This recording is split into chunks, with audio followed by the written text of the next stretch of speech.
I don't know how to play the dice, right? Man, I had to take the drum. I throwing the chips down. Everywhere where we put some chips that that kid made us saying, now let's roll the dice. And throwing dice, the whole place is going down. Yeah, we was being, I was just down there. Somebody won $8,900 on the dice table. Yeah, I don't witness all that. Yeah, I don't mess with that dice. I like to What? Like just regular crowds? Like it's like they hit a certain amount of numbers in succession. If you hit them numbers in succession, then you get on. You know what I'm saying? I don't even. Yeah, I don't max bet. I don't even get down. Nah, I'll be watching. I play I like roulette. But I was going to Roulette. You just bet on the numbers. It's a you won at 35. You put a dollar. You win 35. So why don't you just put $1 on each one? You could. You could. That makes sense, right? Yeah, but you ain't getting that. What is it? $1. $35. You getting back what you put out. Matter of fact, you losing $1 because it's 36 spots on that. You put $1 on each one. You only getting you putting out 36 and getting 35 back. Now, I feel like that's a big deal. Hallelujah. That's the. But you know what? This man told me Hallelujah. Shabbat shalom, family. Going down. We setting up. In my four corner room. Check everybody out real quick. Shabbat shalom, Shabbat shalom, family. Everybody good. It's gonna be much millionaires program. Nah, yeah, that's what I'm saying. And to me, it seemed like the people that ain't about to do nothing, they the ones to be getting it. Yeah.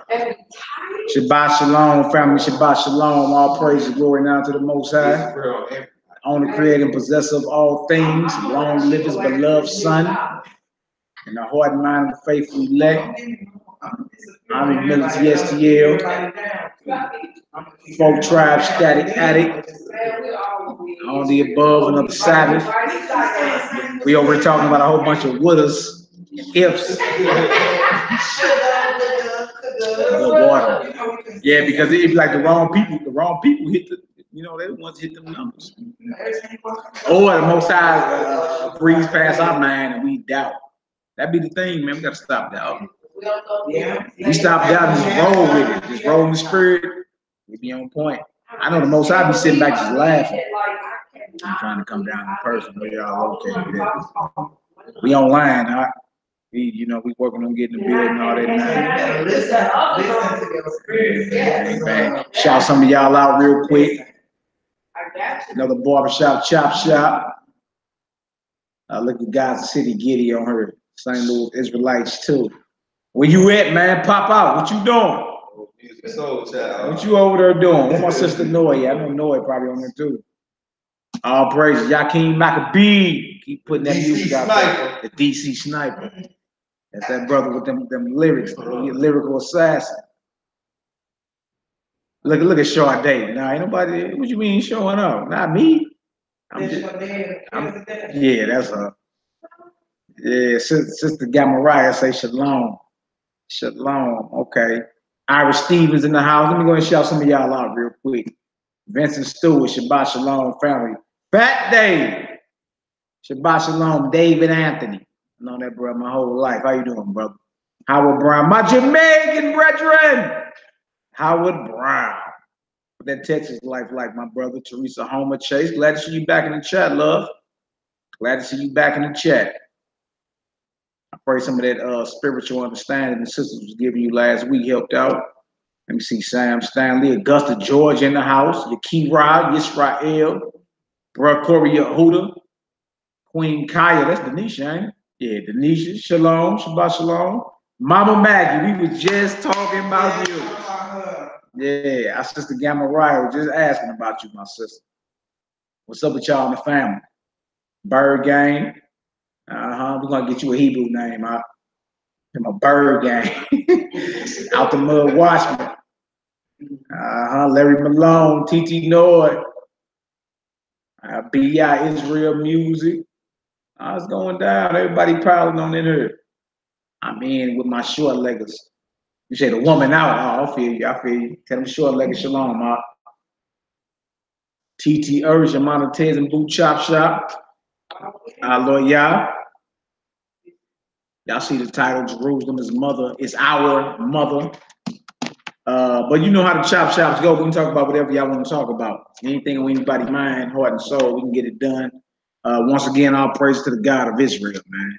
Long live his anointed son. You know what I'm saying? I hold the Messiah. You feel me? Long live the king. Long live the king. All right, so what you say, you can't pop out. I feel you. It's all good. It's all good. All right, bang, bang, bang. All right, anything. I mean, we always, when we come in here, we always be, off the top of the dome, TT Ursh. So what's good? Talk to us. What's, you get all the clients through your church. So what's going on? So what's the word on the street? What's the word on the streets? What's going on? We got a few scriptures we can get into today too, man. I want to go to some of these songs about Zion. You got a good one, sis? Come on, Justice Smollett. Oh yeah, the homosexual guy. 16 felony counts. Did it? Is that serious though? Wow. 16? For him lying, huh? For 16, bro. Like the most I get into the lifestyle. Bye. This is what happens. You see, that's the thing. For what they were saying, even though he played homosexual on the show, he's not homosexual in real life. Hakeem, the one that's straight on the show, is supposed to be the homosexual in real life. No, they're both homosexual. No, they both in real life. Wait a minute, the rapper, yes, Hakeem. Yes, ma'am. Download like a yes. Yeah, I don't even watch any part. You know what? I tried to watch a couple episodes. I couldn't. When they started doing all that, I couldn't get exactly. Read a book. You know what I'm saying? Get out the TV and read a book. You know what I've been watching? I've been watching Honor and Humility, STL, Hallelujah. All of that. That's what I've been watching. but it's the time to soak up as much as you Yeah, can. because it's too much going The on. program or sit watch the TV for hours. Yeah. Nothing waste of time. Yeah. Yeah, I don't watch TV like that. I mean, look, it's what it is. You feel me? The teller of visions. Yeah. That's what it's called. And then the society mimicked that. I mean, look at it. Back in the 80s when Scarface first came out, everybody was selling dope the next week. That's right. Everybody was Scarface, you did. When Colors, y'all remember Colors came out. Uh-huh. I was real young when they came out, but nonetheless, when they came out, and everybody was gang banging the following Monday. I was young when Menace to Society came out. Everybody was old dog the following Monday. With the black slippers, with the low song, with the dookie braids hanging off the side. Feel me? Like you be amazed at what that little box is influencing. But they say that art imitates Bible. It seems like everybody in real life is trying to imitate what they see on the TV. Like it's the other way around. Yeah. I mean, it's crazy because no matter what go out, you dig, it's like that vibration. Even with the even when you get down to the radio, right? Radio programming, television programming, everything is programming to where you get to mimicking what you see. We living in a big experiment. Nobody really want to talk about that. You feel me? It's an experiment you living in. You feel me? Or the Matrix. When you get down to the Matrix, I don't know. You still ain't saying it. You got the means to see it and still ain't seen the Matrix. It's my real, man. You haven't watched the Matrix? You got to see that, sir. You got to. Yeah, you got to see it. The Matrix go hard, and it's so subliminal. Yes. It's so subliminal. Give me Isaiah 25 real quick, guys. You really just need to take a day and just watch them all. Yes.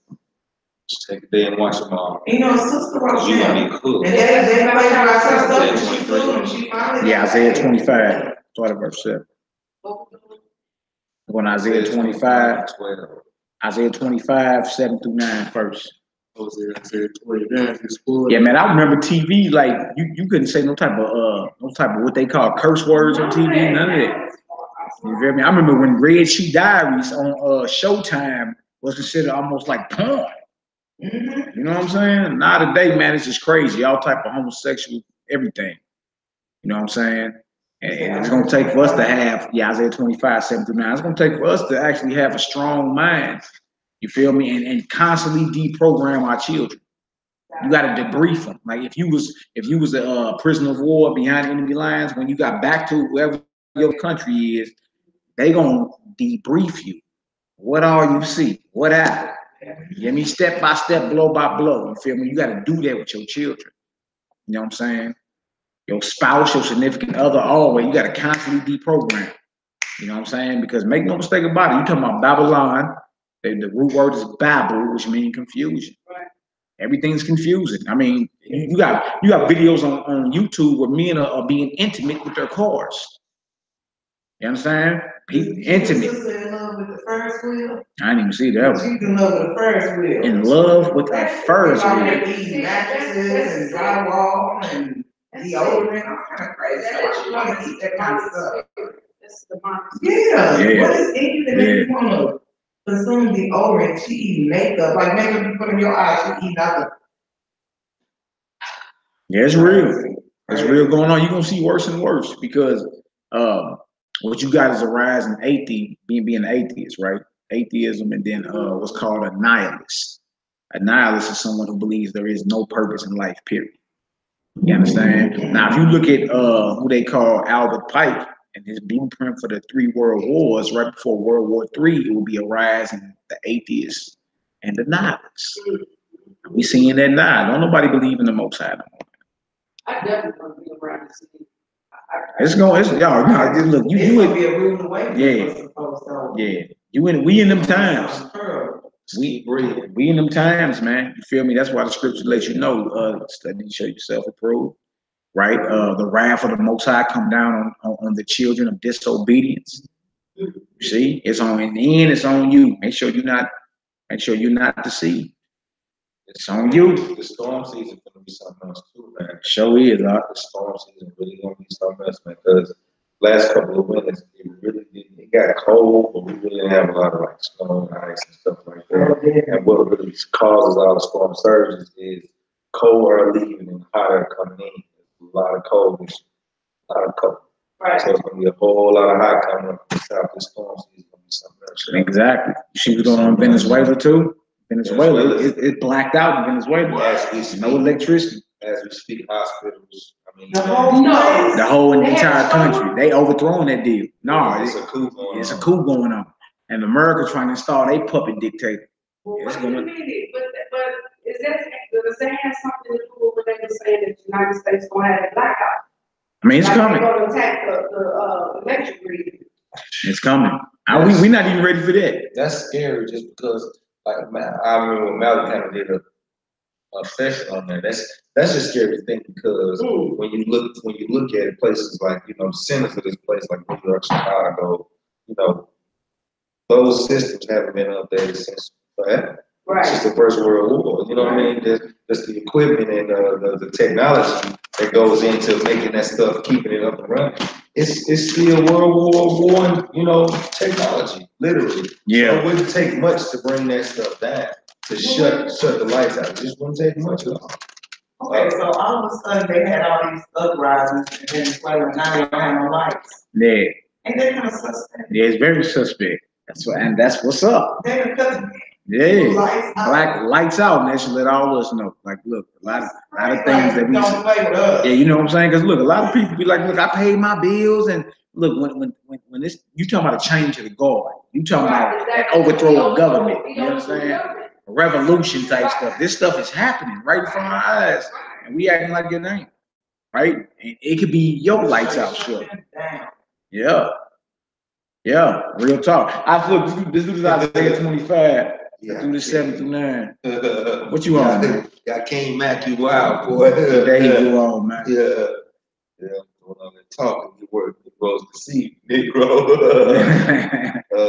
25 and 12. 25, 7 through 9. 25, 7 through 9. Isaiah 25. I'm gonna start at verse 7.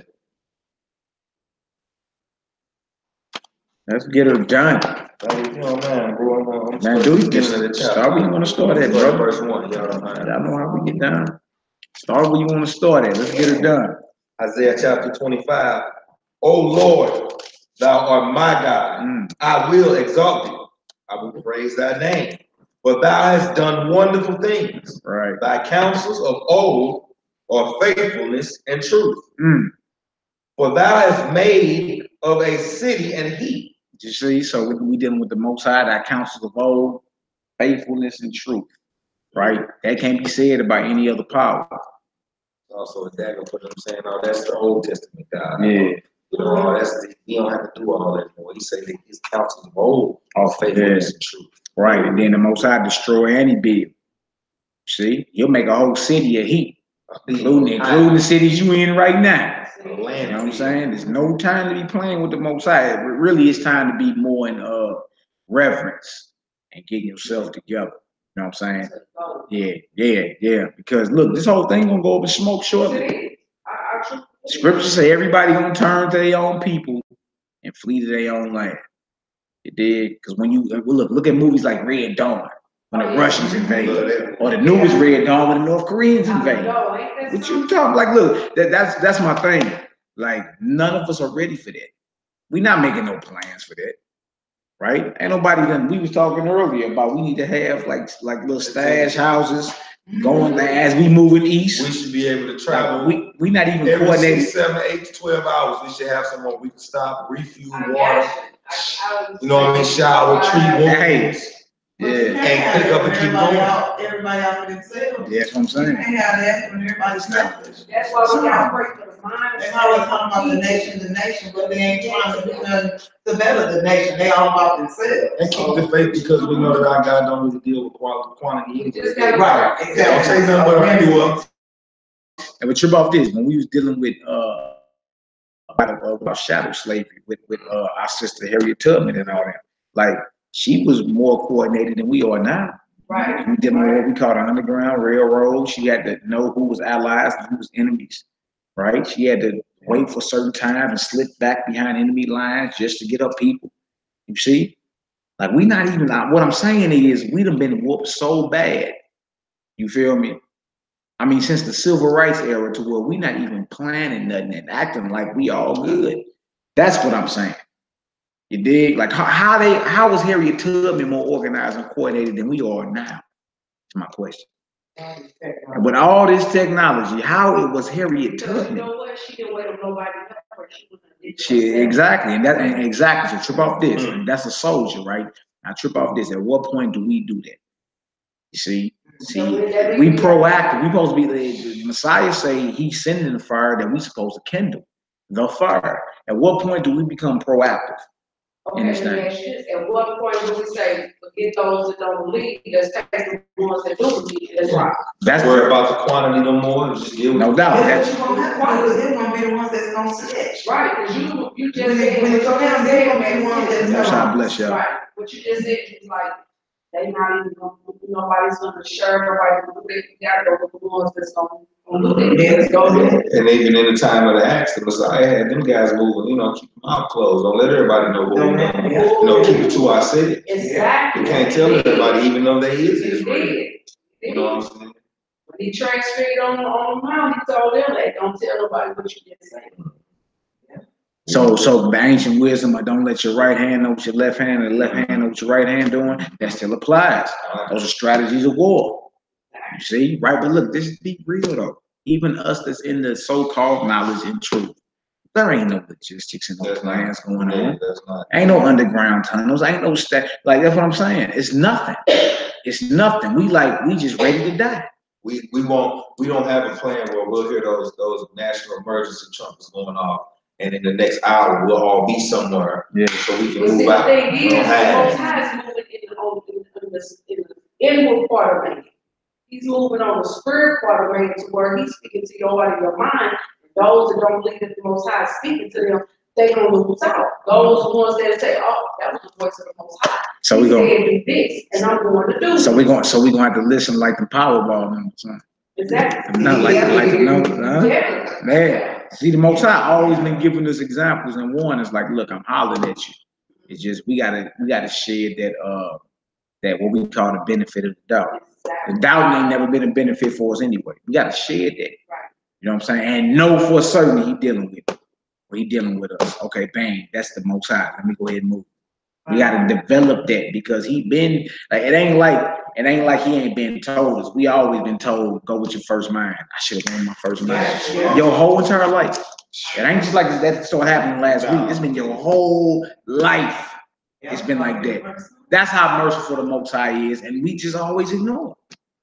I just don't feel like there's gonna be a lot of us fleeing back home. Scripts say only a remnant. I just don't see that. Only those that endure. I don't see that. No, it ain't. Our people are rich. I'll be up at 4 in the morning. What it say? One of them household to the city. Yeah, I'm taking a few. And I'm gonna take you to Zion. A lot of people that's gonna survive this river in this city. That shit in this country. It's a wrap. Wait, but look, let's get some more of this. Okay. Because this is serious talk. We in St. Louis, like Larry Malone. We in the STL. Verse 2 again. Isaiah 25, verse 2 again. For thou hast made of a city a heap, of a defenced city a ruin. Come on. A palace of strangers to be no city. It should never be built. And that go into that Psalm 127. Unless the Most High can keep the city, the watchman waited in vain. You feel me? The Most High turn you can say it's a defense city, it's the most protected. America got the biggest military, the Most High make it a heap overnight. You got to understand who you dealing with. Once we understand that, we'll develop a certain fear and move accordingly. You understand? All right, what else you say? Verse 3. Therefore shall the strong people glorify thee. The city of the terrible nations shall fear thee. That's right. For thou hast been a strength to the poor. To the who? A strength to the poor. That's one characteristic of the Most High. You feel me? He's totally against oppression. He's not with oppression, period. He's against that. You understand? He's down with the poor, the afflicted. He take the lowest of the low and use them to bring down kingdoms. He took fishermen, publicans, tax collectors, men that won't even learn in the scripture. And look, his movement is still out here popping over 2,000 years later. Daniel was a little boy. Yeah. What else to say? Let's get it. Verse 4. A strength to the poor, a strength to the needy in his distress. A shadow from the heat, when the blast of the terrible ones is as a storm against the wall. Come on. Verse 5. Thou shalt bring down the noise of strangers, as the heat in a dry place, even the heat with the shadow of a cloud. The branch of the terrible ones shall be brought low. See, dealing with the Most High. The wicked going down. It may seem as if they're prospering right now, and you look at it and you be like, dang, you can almost kind of envious, right? You be like, dang, they don't keep no commandments. They're not tripping off the Most High. They ain't tripping off the Sabbath, and it seems like they're prospering. Look, all this coming down. All this coming down. Rest assured. All right, what else to say? It's what's the fattening the sheep for the slaughter? Yeah. Fattening the sheep for the slaughter. Yeah. You know what I mean? Verse 6. Yeah. And in this mountain, shall the Lord of hosts make unto all people a feast of fat things, a feast of wines of the lees, of fat things full of marrow. The mountain the Most High be going into for the most part be Mount Zion.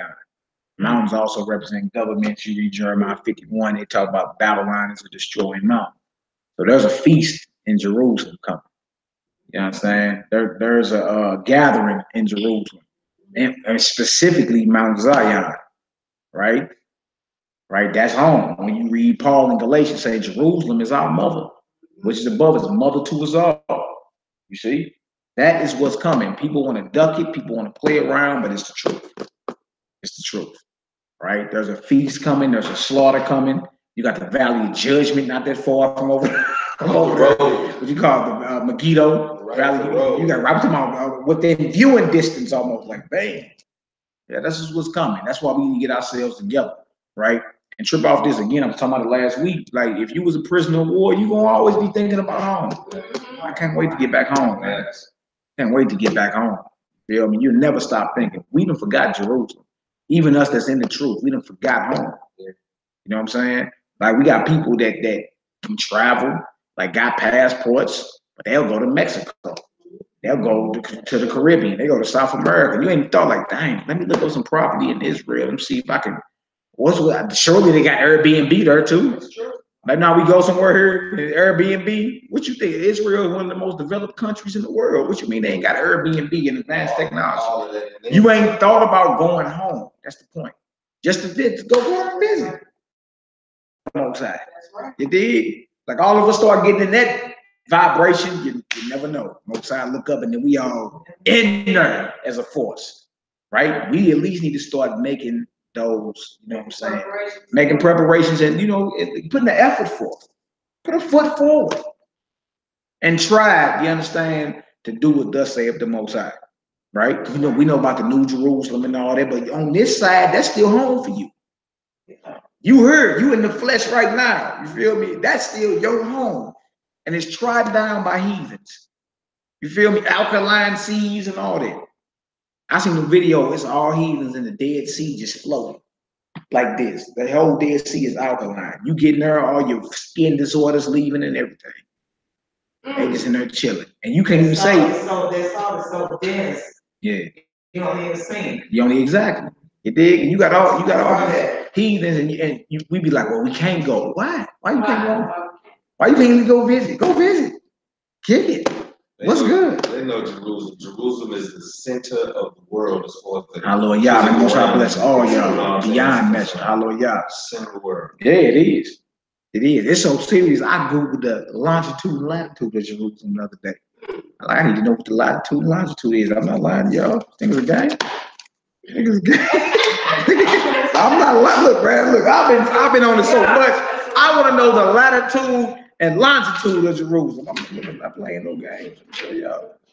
I'm like, man, let me go ahead and try to figure some things out. I'm just, you know, brainstorming. Right here, 31.7683 degrees north by 35.2137 degrees east. That's Jerusalem. 66.9817, they come out to 37. You add up Mount Zion in Hebrew, they come out to 37 too. I just turned 37 5 weeks ago. I just turned 37. Couple weeks ago. I know. That's just something else I was on early. But when it hit, I woke up, Google. Well, you got Google. Google the latitude and longitude of Jerusalem, and it came right out. And knows I just said that. I didn't even share that with him, right? He just said what they come out to right there.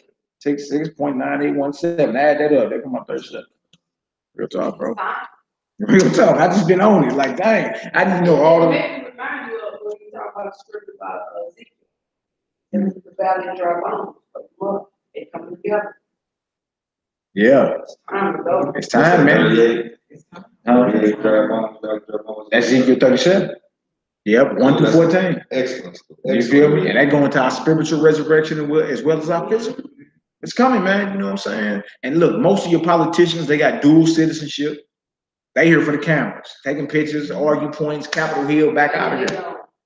Right? Now, most I done visited this place. You feel me? That's why it's time for us to love one another. Get ourselves together, man. That's what time it is. Feel me?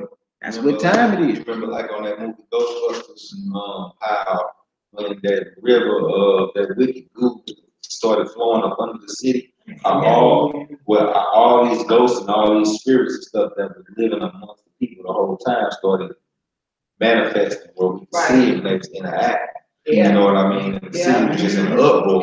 You know what I'm saying? Because of this power that was coming from the city. Yeah. You know what I mean? It's the same type of thing. It's about to start going down right before our eyes. Like these sewing machines are getting bigger. You know what I mean? And they're spread. Like they're all over the world at this point. You know what I mean? They're all over the world at this point. So things are heating up. Things are heating up. Real talk. Now watch this. Watch this right here. Next verse. Finish that verse 6 of a feast of wines on the lees of fat things, full of marrow of wines on the lees, well refined. Going to the vintage harvest of grapes. Grapes, you get your wines. Go ahead, Doc. Verse 7. Yeah. And he will destroy in this mountain the face of the covering cast over all people. You see that? And the Most High going to destroy in this mountain that face of the covering cast over all the people. That veil of deception. Okay. You understand? Right? It's going to come a time when all the lies are going to be destroyed. right? Because today people tell lies like they bored with the truth. Everybody bored with the truth, everybody lying. But guess what? In that day, it's gonna be, you're gonna know exactly what it is, what the Most High require of us and everything. The day is coming when all the deception will be destroyed. And look, notice it said cast over all the people. The whole world is in an uproar. The whole world has been lied to, right? It's deeper than just us. We go into Jeremiah 16, they go into the Gentiles saying, lame, we inherited lies too. Our fathers taught us lies. Yeah, things that do not profit, right? There's a veil cast over all people, right? And the God of this world, we talking about the adversary, right? Got so many people confused. But the day is coming when that veil is going to be destroyed. Go ahead, what else to say? You observe verse 8. Yeah, verse 8. He will swallow up death in victory. Hallelujah. And the Lord God will wipe away tears from off all faces. And the rebuke of his people shall he take away from off all the earth. Hallelujah. For the Lord has spoken. That's a beautiful day right there. Death will be swallowed up, tears be wiped away, and even a rebuke against his people. We've been rebuked left and right. Yeah. Yeah, that's a promise the Most High has for us. And those that keep giving a location, though, in this mountain. That's where the blessing go forth from, right? Jerusalem is where the Most High got his eye on constantly. That's what's up, right? So we need to know the latest news coming out of there, the latest politics, what's going on, right? Because in the end, saviors, plural, are going to come up on Mount Zion to judge the Mount of Esau. That's what it say in the book of Obadiah, right? So the very people you see fighting over, you got to get up out of there, right? They can either leave voluntarily or get smoked up out of there, but it's coming. It's coming. What else to say?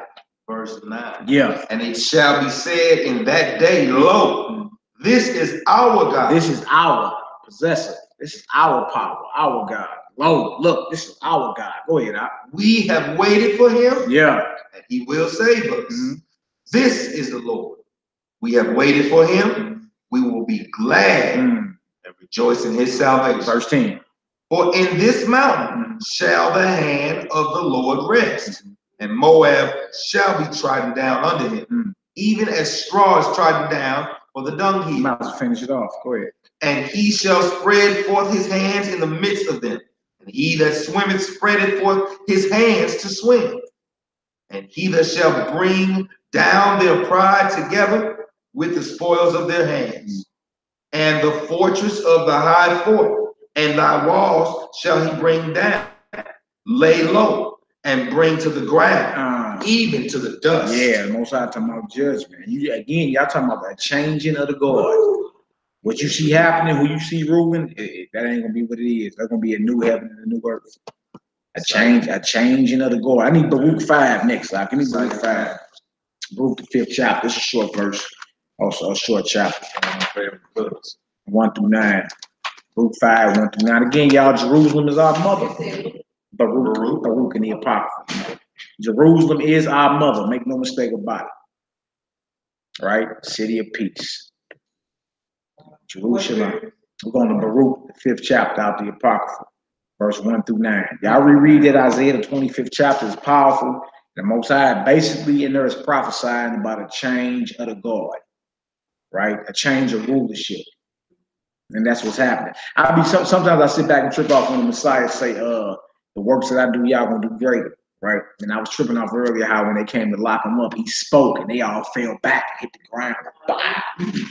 You know what I'm saying? I had to get up and they asked him again, who y'all looking for? You looking for the Messiah, Yahoshua or Yahushua Nazareth. The I am he. They fall all the way back and bah! That's rock right there.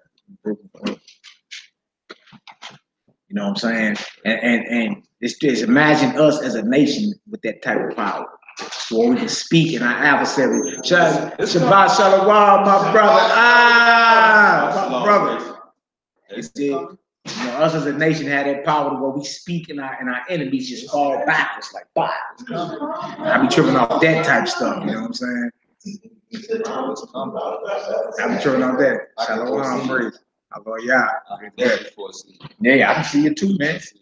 Feel me? Especially when you see a lot of brothers read the scriptures and they break them down bold with authority. You know what I'm saying? Right.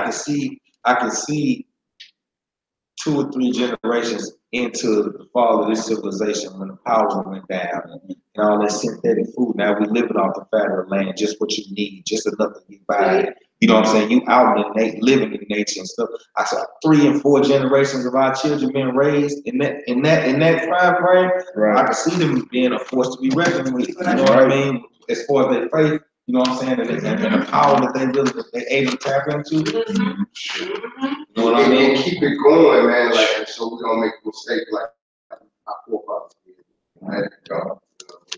Oh yeah. Pushing with respect. Yeah, man, we don't never want to see this again, man. Feel me? I know we get tired. We seeing our people get slaughtered out here. You know what I'm saying? House of relationships is in a disarray. Households is out of order. No brotherly love, no sisterly love. Y'all don't want to see this no more, man. You know what I'm saying? Like again, even the brother out there in what's the brother name? Stephen Clark. The police killed him in his backyard. Remember, his brother was in the city council dancing in front of him and all that. Not that long ago. I think it's out on the West Coast somewhere. Yeah, no charges brought. No charges brought against them cops, man. Killed that brother in his backyard. Talking about he was reaching for a gun. He had a phone on. Body. It did, and then go try to. This was last year, but recently the judgment came out that no charges will be brought up. No charges. Zechariah, if you can for me, Zechariah 11, 4 and 5. You know what I'm saying? Yeah. Not guilty. And it's right in the scriptures. Who possesses, slay them, and hold themselves not guilty. You live in this Bible when you're done talking. You live in it. People can deny it all they want. You live an Israelite life, regardless if you deny it or accept it or not. That's what you live. You live an Israelite life. Nothing else. You understand? And it'd be better for our people to hurry up and accept that. You got that for me out? Zechariah 4 and 5. Zechariah 11, verse 4 and 5. Zechariah 11, 4 and 5. Yeah, actually, that was in Sacramento. That's in Cali. Now, his brother was raising awareness about what happened to his brother. So he was going through the city councils, dancing and, doing all type of stuff. Like, look, y'all killed my brother. You know what I'm saying? Like, what's up with that? Right? The police end up getting off for murdering him. And, yeah, his name was Stephen Clark, right? And one of the excuses that was given was because he was arguing with his girlfriend a couple days before. He was on some like suicidal type. But that's y'all excuse for killing this brother. So in other words, you get in an argument with your significant other, you dig? And that's a reason for the police to kill. Right? We went over a couple of days ago in Isaiah 49 that our children gonna start saying in our earth, look, this place is too narrow for us. Right? The land of your captivity and got too skinny for us, man. It's time for us to start looking abroad. Put your spirit and mind toward home. You dig? And I ain't saying you pack up and leave today, but at least get the spirit of moving around. You dig? Like you about to go on a cruise. You about to go down to South America. A lot of our people got passports. And they use that just to go to Mexico. You dig? You look, we spend $1.3 trillion a year. We got to stop saying we don't got enough to go visit Jerusalem. You got it. You got passports and everything. You actually got it. You got the money to go. You got the means to go and everything. You just done forgot about home. That's the problem, right? Meanwhile, the Frenchman is very nationalistic. He loves France, even if he over here. The China cat, he come over here to learn his education. He bring all that knowledge back home with him to organize his people. He did. We done forgot home, man. That's how destroyed we are. We to the point to where we actually sympathize for our oppressors. You the victim, right? Again, you the woman in that domestic relationship getting the wig whooped up off of her and got so much loyalty to this cat. That's what we done become. You know what I'm saying? And in your mind, you be like, why don't you just get the hell up? What the hell is wrong with you? That's a hell of a perspective. Love Jimmy. You better not say nothing. And we better not say nothing about America. You love America, boy. Love Max. You really put some, you know what I mean? It's color to it. Put it like that. Yeah. I mean, if this was a relationship that we were in as far as black people in this country, you know what I mean? We the woman getting their eyes black. Yeah. We are. Saying I ain't leaving, don't call. Mama, I'm fine. He loved me. I did that. It's my fault. I fell down the steps. I shouldn't have said that. Don't call the police. That's us. All the nations that's here, we should be the last ones talking about. We love this place. Right. You see what I'm saying? Us people. Yeah. We shouldn't be talking about. I just saw a video earlier. It's a plane full of white folks and about 6 or 7 black folks in some church choir. They get up on the plane, they just start singing. The white folks just happy and just as comfortable. And you see the Negroes in the comments, they just clapping like seers, like, oh, this is beautiful, this is wonderful. It's like the same dog and pony show. You know what I mean? As long as they comfortable, as long as they ain't in fear, as long as they not reminded of what they've done, everything's cool. But the second that you decide to bring up anything outside of their comfort zone, you're gonna get Stephen. What's the brother's name? Stephen Clark, man. This is what it is. So I mean, right before you walked in, Rob was talking about like the Messiah talk about how we're gonna do greater things. Imagine us as a nation with the power to speak and our enemies flee. Yeah. Because he spoke when they came to arrest him, and everybody, all the officers, everybody hit the deck. That's what's coming, man. You know what I'm saying? We need to understand that, and that's what we have within us. He already said it's within you. You got it, right? It just takes for us to believe. You feel me? The common storms, like what y'all worrying about? In the back, sleep. Hey, we about to die. Little ye of little faith. Calm the storm. You feel me? You know what I was thinking today, bro? Like our women, man, we have lost our power. That's why our women have, you know what I'm saying, feel the way they feel. You know what I'm saying? Once you gain that power back, that's what they're gonna have to attract back to. Yeah, power, respect, power. Exactly. You feel me? Because right now you dealing with a heathen. That's all he respect. You feel me? Power, and that same heathen is provided. You see? So it's just in a way we can't even get mad. What you mad about? You know what I'm saying? This is what's coming. Women hate men. Yeah, for sure. That's why it's a double standard. Because you don't want this man standing up roaring like, okay, dang, let me go ahead and take the bull by the horns. It did, but then in the end, you don't want to push over and move back, man. No one want that. You want you a man, masculine man is what it is. You feel me? These days are coming, and that's why I salute my brothers in these last days, regardless of what's going on, standing up. You understand? It's time to show that. You feel me? And regardless if it's the true power of the Most High, everything got a boomerang back to you anyway. It don't matter, but it's time to stand. You understand? It ain't gonna happen unless you stand. Judah, your hand gonna be at the neck of your enemies. You are ye who your brother shall praise. Most High gonna say the tents of Judah first. Judah gonna fight at Jerusalem. You see? Like that power is coming, so it's time for the stand up and roar. You understand? Like I'm saying, this is not the time for a man to be apologetic about being masculine. You a man. You understand? And we should embrace our sisters as feminine, wearing dresses and getting back to our culture and rapping. We should embrace that. You understand? Like that, a masculine man love that. It's time for the men to be masculine and take the bull by the horns. You feel me? And stop being afraid. What you afraid of? You know what I'm saying? Like, what are we all scared? Like, what you talking about? Yeah. Oh, they killing folk, man. You been getting killed since you been there. Look, at least if it's an honorable thing or the way you go out, you understand? In the eyes of the Most High, you got your ink, right? Or you can be a coward and die 1,000 times. You understand? Because you were scared to stand up, but that don't come with any respect. Right. Did he say what the scripture woe to the fearful heart? Yeah, and faint hands. What's that, Zechariah 11? Yeah, Zechariah 11, 4 and 5. Zechariah 11, 4 and 5. Yeah. Thus said the Lord my God, feed the flock of the slaughter, whose possessors slay them. Whose possessors slay. We are the flock of the slaughter. Our possessors slay us.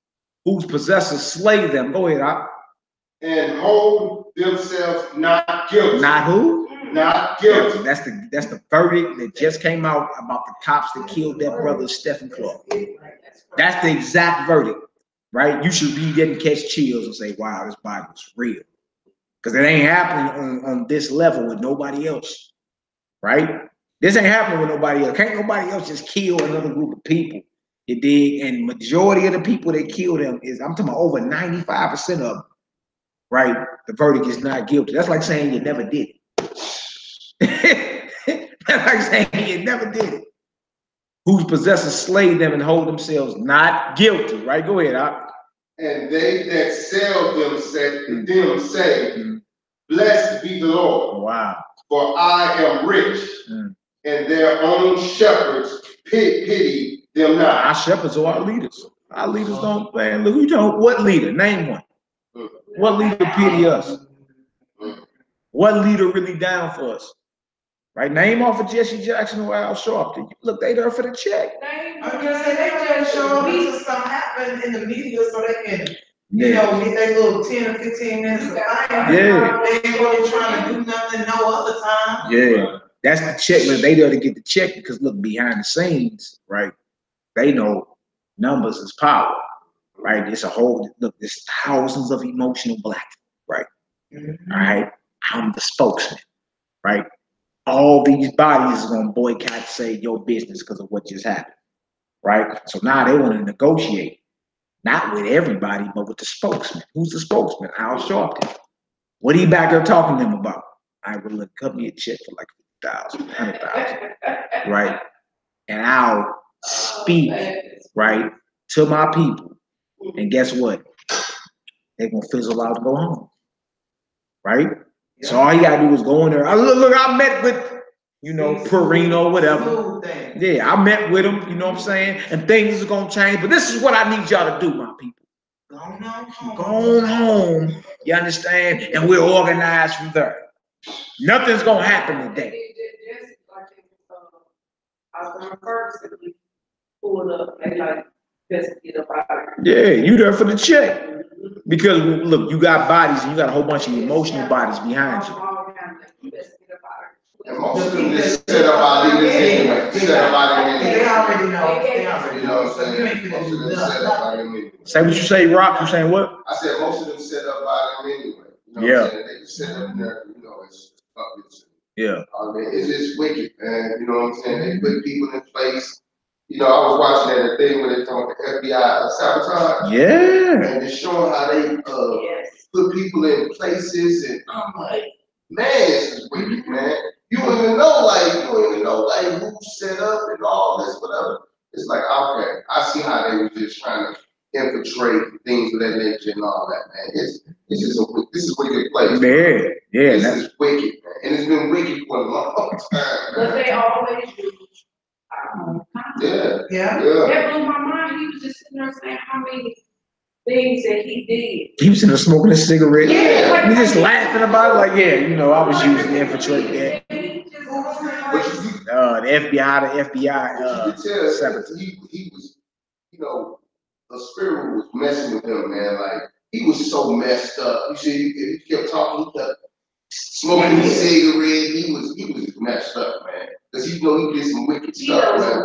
Yeah, he knew he was doing some wicked stuff. He was just messed up, man. Yeah. You know, I was looking at him in the spirit, I was like, man, so basically he was just doing it for that check.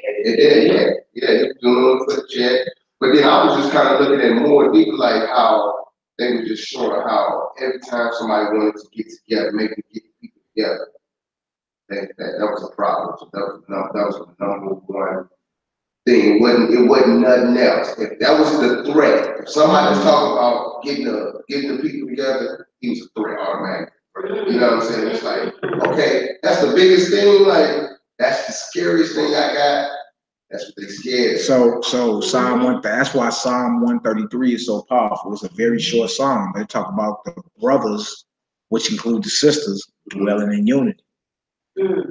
See? That's what our people fear. Not only just the bootlickers of our people, but the heathens. They fear that, man. Yeah. You understand? Because deep down in their subconscious, they know that they link back to their God. Because there's a day of reckoning coming. You see? You got to answer for everything that happened here. Right? We won't be divided forever. One day, you Israelites going to be united on one accord, like, bah. You dig? You're going to rule this earth. Watch out.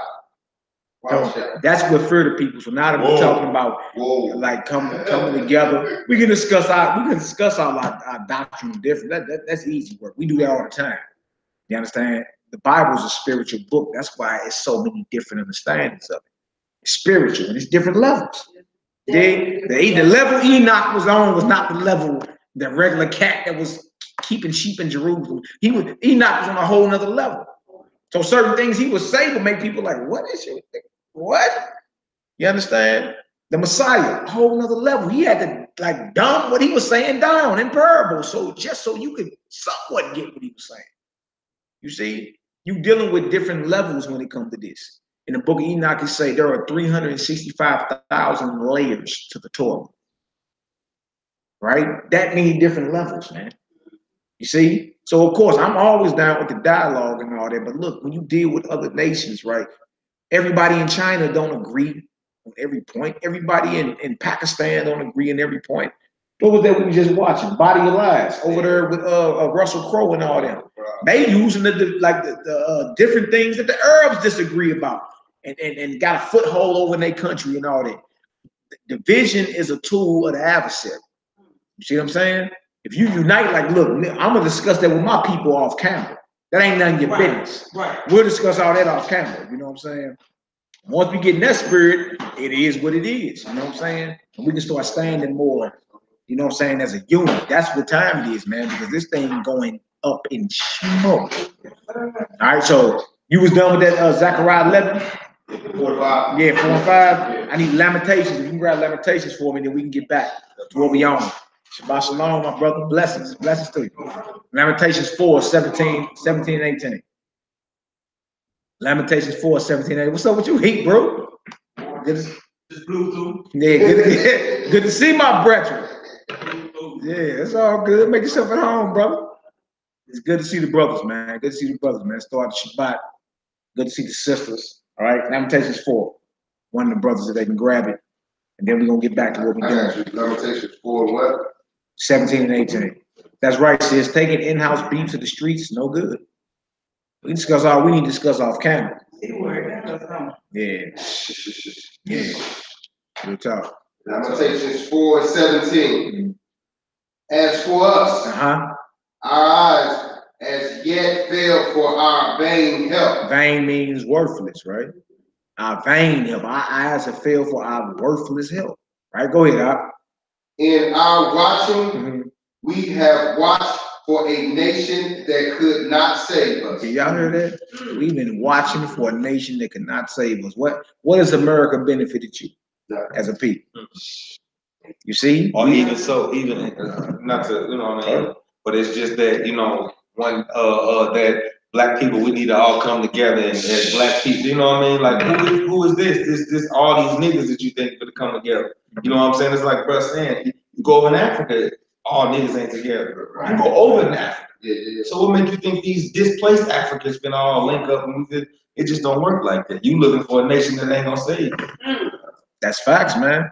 Right? So look, that's powerful. We need to really soak that in because you need to check that anytime you feeling so in love with your oppressor or this government of your oppressor.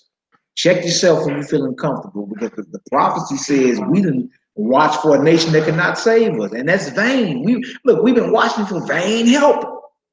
You wasting your time. His job ain't to, you understand, give you justice and judgment. This is punishment. That's like the brother going to jail. Like, this ain't fair. Nigga, you in jail. You mean it ain't fair? Right. You in jail. Right? We done forgot we're in jail. You see? But even in jail, you never stop forgetting about home. Dang, you know what I'm saying? Dang, send me some letters. You know what I'm saying? Right. Dang, what's good? You know what I'm saying? Send me some pictures. You did? Like when the last time you asked your people, send me some pictures from Israel, man. I want to see something. You did? Brother sent me a picture today. My bad, I put you off, bro. Brother sent me a picture as the sun was going down. It's about 9 hours ago. As the sun was going down in Israel and Ashkelon. And Ashkelon is right there by the Mediterranean Sea. Right? It looked like the sun was dancing on the ocean, bro. He was like, Shabbat Shalom, my key. You know what I'm saying? Sabbath finna come on there about 9 hours ago. Shabbat came in over there. You did. And I saw it and caught chills. Like, whoa. See? Like, what we done forgot. We done forgot. You done been whooped so bad, you done forgot about honor. And I know the heathen got to be thinking like, torture don't even affect these Negroes. Like eventually torture gonna make you break and say, I know the heathen gotta be like, these niggas is really destroyed. Yeah. Torture, like we killing y'all, we letting y'all know we don't rock with y'all. We killing y'all, we killing your women now too. Right? We laying your women down too, we laying your children down now too. They can't even play with cap guns in the park. Huh? This is what's happening. Deal with it. Right? And you rather say no justice, no peace. Not because you off my brother. Go ahead. No, you had something you want to say. No, I was just tripping out. You said prayer. I'm like, what is prayer? They don't even appear in Scripture, do it? I mean, when it does, it's talking about, like attractive or beautiful, like, you know what I mean? Our definition of the word is just our definition. Our depiction of reality is war. It's war. You know what I mean? Like we got a sense of I deserve something. You know what I'm saying? Well, we want to talk about what we really deserve. I deserve something. And that word, the wages of sin is death, so we should all be dead. The word deserve appears in Scripture one time. You say what? The word deserve appears in Scripture one time in the book of Ezra, the 9th chapter. Wow. And it's talking about that we have been punished way less than we deserve. You know what I'm saying? So we don't even want to talk about what we deserve. You know what I mean? It's just certain words, it omit it from your vocabulary because it just does you no justice. You know what I mean? Omit it from your vocabulary, maybe you can get it out your mindset. Just don't even use it. Deserve. Right. So I don't even deal with it. I feel that. At what point do you say, hold on, this is happening for a reason? Right. This is happening to us for a reason. You're getting what you deserve, whether you realize it or not. Yeah. That's powerful. Yeah. And look, that's a sober reality our people don't want to deal with. You rather blame the white man for your problems, right? I ain't even into all that. The white man, look, he got judgment coming to him, not just him, all these heathens that done overstepped their boundary. You understand? But I'm not into blaming nobody for what I go through or what we go through as a people. Let's get it together. You feel me? The sooner that we accept responsibility, right, for what has happened, right, we can move on and grow. You understand? And get ourselves together. I've been past that. I'm not blaming heathens for nothing, right? Because you realize where the power really resides. Like, you ain't got no power. Not to make light of the atrocities that they out here perpetuating on the daily. Yeah, no, judgment coming to you, devils. It's coming. Right? The Most High already decreed it. I'm saying I'm not into blaming them. Yeah. You did? Judgment coming for what you done did. We ain't no ducking it. But when we talk about remedy, bringing a remedy to our nation, I'm not blaming no heathen, none of that. You know what I'm saying? We know what happened. We know what we did, and we know what we continue to do. See? You had something. Go ahead. No, just on that point, I was just, I got into my spirit that said, listen, we can shut this down. We just, let's say, Judah himself, let's stop killing each other for a month. I mean, no murders. That would shit. The police would have, the lawyers, everything would get shut down just for a month. He said, boy, we put everybody out of business. The lawyers, the police, the doctors, everybody. You know what I'm saying? Yeah. Just let's say for a month, Judah himself stopped killing each other for a month. We can't even think it. We can't even imagine that. Can't imagine it, because our eyes turned evil toward our brother. You know what I'm saying? Like real talk. Brotherhood is the solution to all of it. You know what I'm saying? And that's what the Messiah was teaching, right? That's why when he was eating with people, didn't nobody like it. Everybody had the mumble mouth. He's like, look, I'm here to call. You feel? I'm not here to call the righteous to repentance. If you righteous, I'm not here for you, right? Those that are whole don't need a doctor. I'm rocking with those that need a doctor, those that are sick, right? Those that are not righteous. We feel me? And people was mad, like, what you over there doing hanging with them? You see? And it ain't like he over there conforming to what they doing. No, they want to level up and conform to what he on. But the fact that he's around them and that light shining and they feeling all that power and that vibration. Oh, yeah. Yeah, that's what this is about. All right, so look, a nation that cannot save us. Vain help, right? What else to say? Verse 18. They hunt our steps. They do what? They hunt our steps. These heathens hunt your steps. Come on. That we cannot go in our streets. Wow. Wow. Now y'all see that? Like, look, that's something that we all know very well. Everybody in here know that. Everybody in here that lived through that so many years about us going to the store, stopping by the liquor store, or going to our mama house, you feel me, and never making it there. Leaving and never making it back. Right? They hunt our steps that we can't even go into our streets. Man, I remember years ago I saw the movie Crash with I think Don Cheadle was in there. You got your boy, light-skinned brother from Empire. He was in there. And then it was his wife, right? Police heathens pulled them over. Did. And the police was on the side of the road. Had both of them on the car like that. And the police started, you feel me, fondling with his wife. You dig? And he over, stop it! And she was going on. And she like, you dig? And she looking at him like, you coward MF. You see? And so, you know, I put that scenario out there at times. You know, some sisters be like, well, no, you know, like I need you to make it home because we got business to take care of and all that. But look, what you're not realizing is you'll never respect that man after that. Right? Right? Man ain't got no respect from his woman. None. Right? You'll never respect him after that. And when the argument come up, guess what's gonna come out? You ain't say all that to that police that had his finger up on the side of that. They got home, they was arguing about it. Yeah, it was arguing. Yeah. She was throwing it up. At what point, I'm saying, when do we arrive at that point to where we as men compromise that? Yeah. Like it used to be, oh, I gotta take you there. One of us ain't making it home tonight. Behind that. You feel me? And look, that's your possession. That's honorable. You understand? Like, look, if you don't protect that, it's not yours. You feel me? You can't protect your possession. Like, trip off this. Okay, what if that was your daughter? Okay, say it ain't your wife, it's your daughter. It's your son. And the police then took his billy club and trying to get at your son on the side of the road. Up his. All is the same. What I'm saying is exactly the same. That's my point. Yeah. You feel me? We done got so low as men to where we for the heathen sentence or judgment putting us in jail, or we for even laying our life down and dying. And the Messiah say, greater love had no man in this. They lay down his life. You see? Certain things supposed to happen, bro. You got to go there. It's just what it is. When do we admit? And I'm saying, like that has to come back for it to be that level of respect worldwide. You understand? Nah, you violate mine, I gotta get at you. Why you think the white man, even though he hate the herb, he respect him? Because he know the herb won't take him there. And I'm not playing with you. I'm not playing with you. You look, I'll kill myself to get at you. See, so even though you don't like him, you think a million times before you violate what's his. You see, these heathens ain't thinking twice about violating yours because he know he got you punked. You see? He'll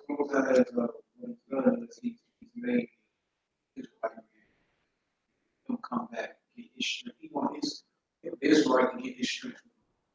That's right, Al. Not from his hands and not from the corner of his flesh.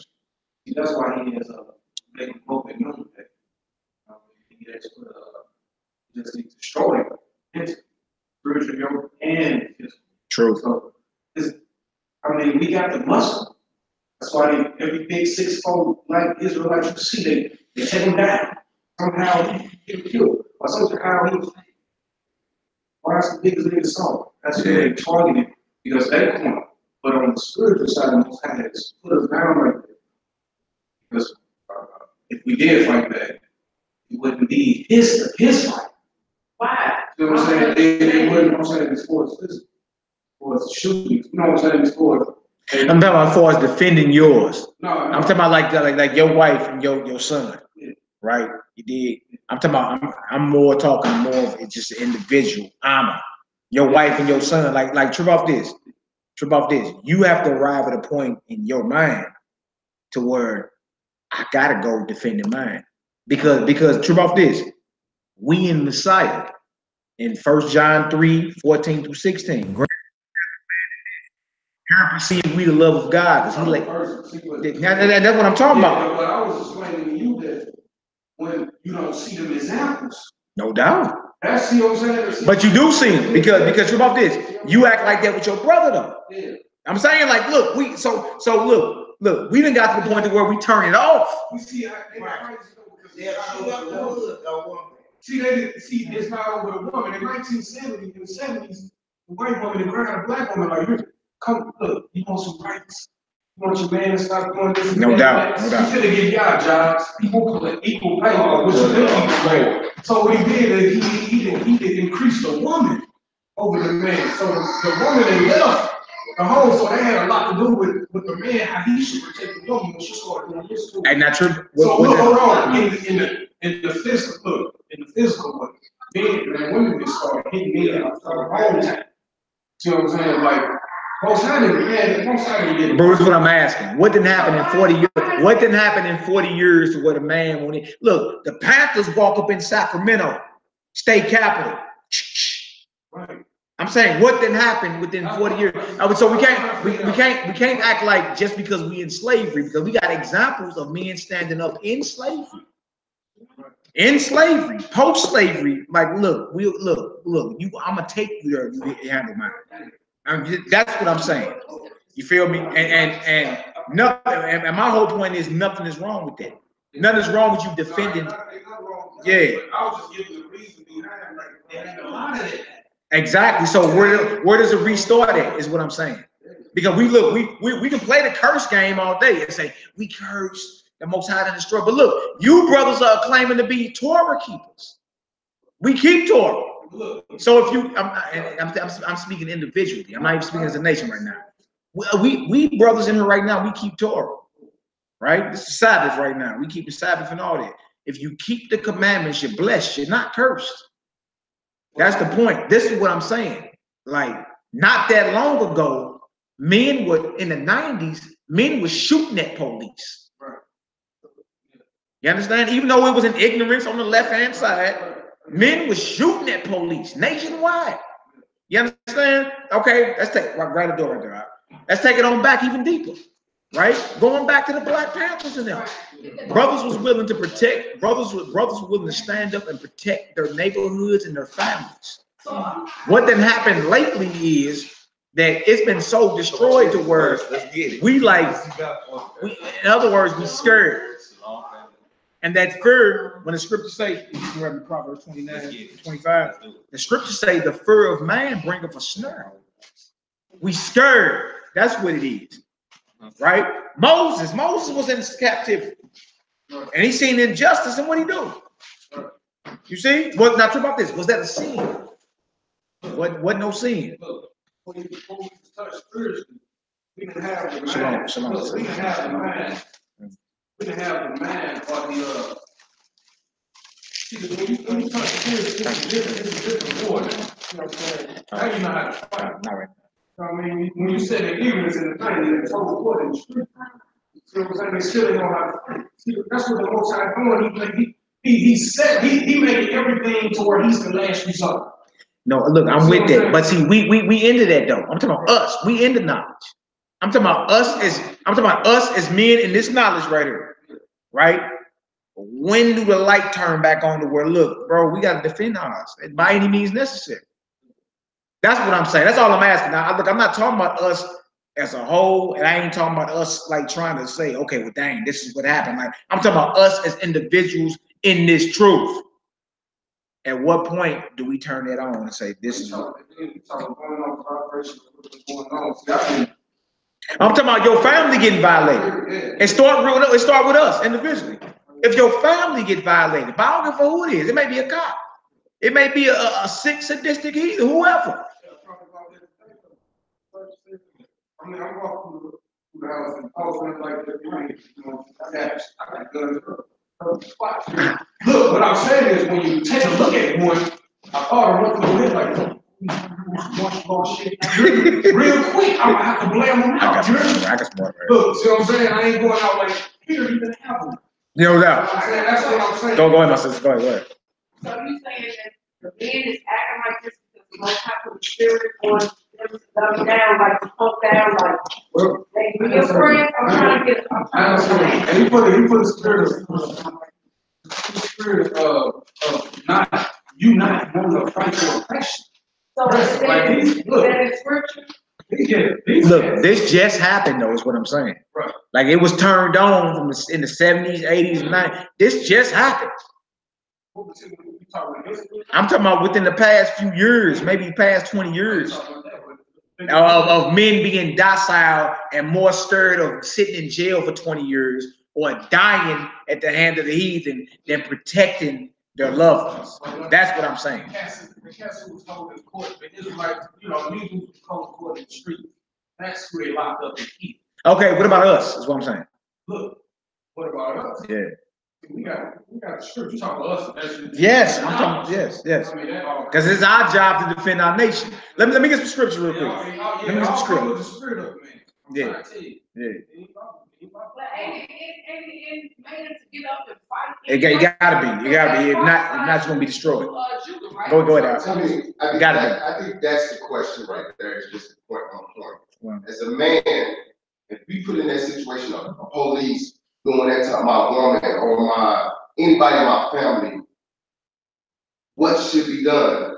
I'm saying like this, and I thought about that. I thought about this. I pray that the Most High never put me in that position, because I'm saying, listen, I am knocking to whoever comes to my door. Like if you come to my family, that's a prayer.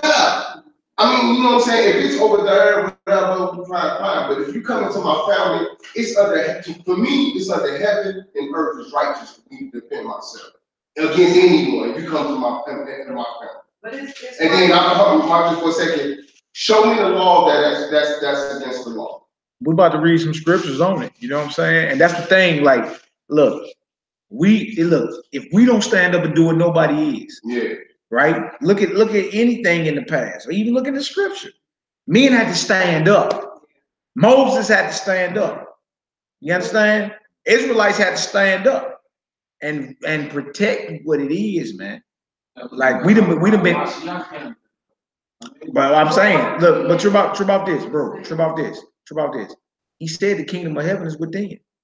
He said the kingdom, and what kingdom of heaven is about judgment as well. First, give me 1 John real quick. I'm gonna give you a scripture, is what I'm saying, because we've allowed certain sound bites to dictate to us how we move and execute out here. But that's not necessarily the truth. It's not necessarily the truth. You got something to say? Go ahead. I just feel like that if you got white man that harm one of your wife or your daughter, if a black man did, they'll be quick to kill them. Exactly. Why do we turn it off? So why is it that we quick to kill our own and take our family from our own, but from another person? Let's keep it real. We've been destroyed. That's that Willie Lynch. That's that Willie Lynch mentality. Yeah, but that's that Willie Lynch situation, right? We can't blame the. Can't say what else had, all docile and all that. We refuse to stand up. 1 John 3. Watch this. Not sure about this. 1 John 3. It's called being born again. A transformation of one's mind. Not sure about this. We claim to be born again. I'm talking about we claim that. We claim we didn't came out of Babylon spiritually. That's what we claim as men.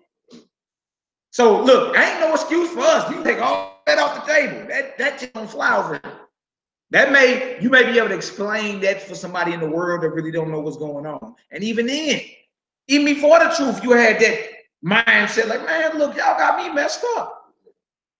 I'm not letting that ride. Nothing wrong with that spirit is what I'm saying. That's all I'm going into, right? 1 John 3, 14 through 16. Watch this. Let's get her done. 1 John chapter 3. And then you're gonna finish that Lamentations for us, and then we out here. Let's get her done. Verse 14. We know that we have passed from death unto life, because we love the brethren. He that loveth not his brother abideth in death. Right. Come on. Whosoever hateth his brother is a murderer. And ye know that no murderer hath eternal life abiding in him. Yeah. Verse 16. Hereby perceive we the love of Now God. we talking about the love of God, right? Right? How we perceive or see the love of God. Go ahead. Because he laid down his life for us, and we ought to lay down our lives for the brother. We ought to lay down our lives for the brethren, which includes the sisters. You see? When you dealing like that, the heathen got to deal with you totally different. As long as he know he a hyena and can just skip up in the midst of a whole bunch of lions, kill one of y'all and walk clean up out of there, it ain't no respect there. Scriptures say we ought to lay down our lives if need be. You see? But I don't think it's a mindset, but I don't think it's a thing that needs to be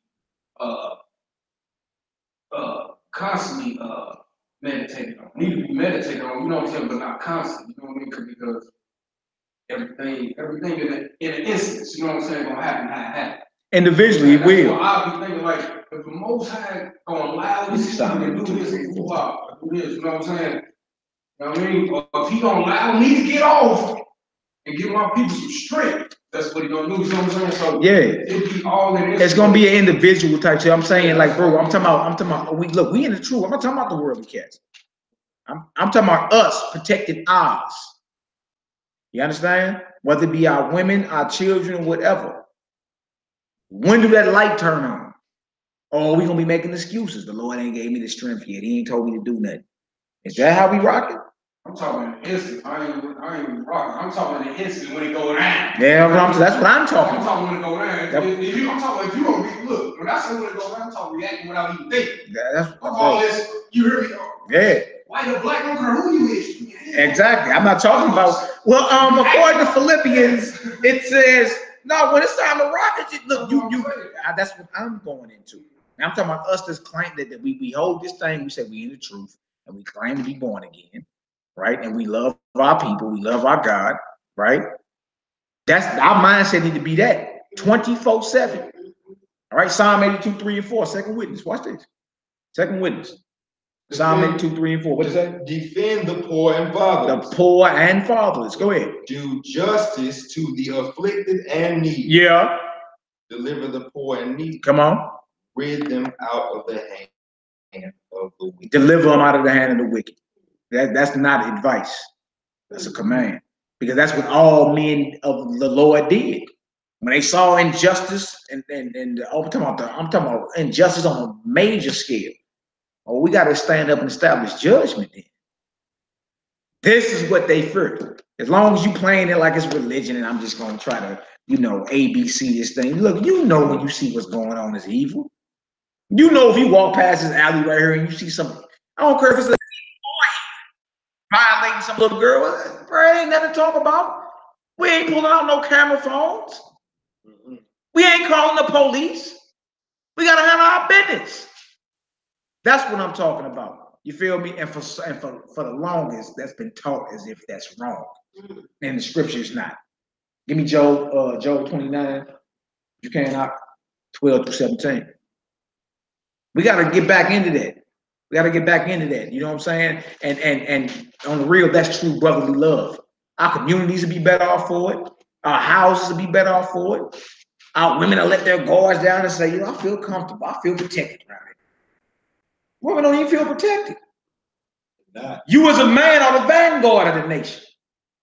What are we doing? We scared to go sit in a box for 20, 25 years, 30. Go ahead, Doc. There's something right there. All right. Job 29, if we can get that. Job 29. Family. Shiloh. Y'all come on in. Come on in. We got more chairs. Y'all come on in. What's up, little joker? What up, little joker? Oh, okay. Shalom, baby. Shalom, how you doing? You good? Hallelujah. We got some more chairs coming down there.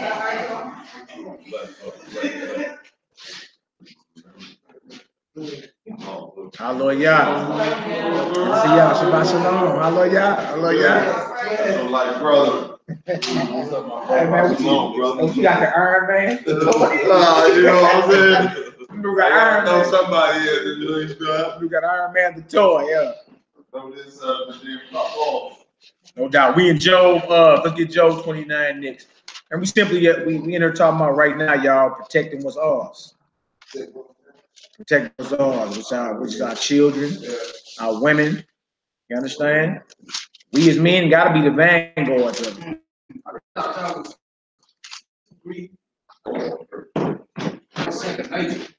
It's supposed to be. I'm saying, bro, it's not. It's not today. It's not. When I came up, I'm getting to the loop, I'm going around. I feel you, yeah. So I'm just like, I'm going to second. But look, for a lot of us, it ain't. You know what I'm saying? Supposed to be like sight. Yeah, you know what you gotta do. That's the whole point. That's the whole point. You know what I'm saying? You sure? What up, little joker? Yeah, boy.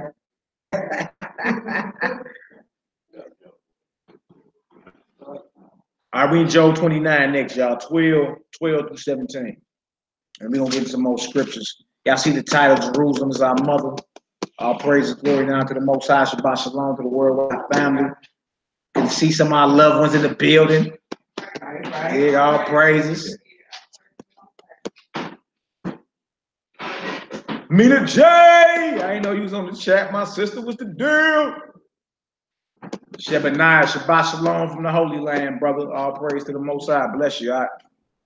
Bless you, all. We're gonna get into some of these Psalms too about Jerusalem, man. It's amazing how the main topic in the scripture is all about the Most High's beloved city. We are children. We are children of that. All right, we all good? You got that out? All right, Job 29, let's get 12 through 17. Job 29, 12 through 17. Job chapter 29, verse 12.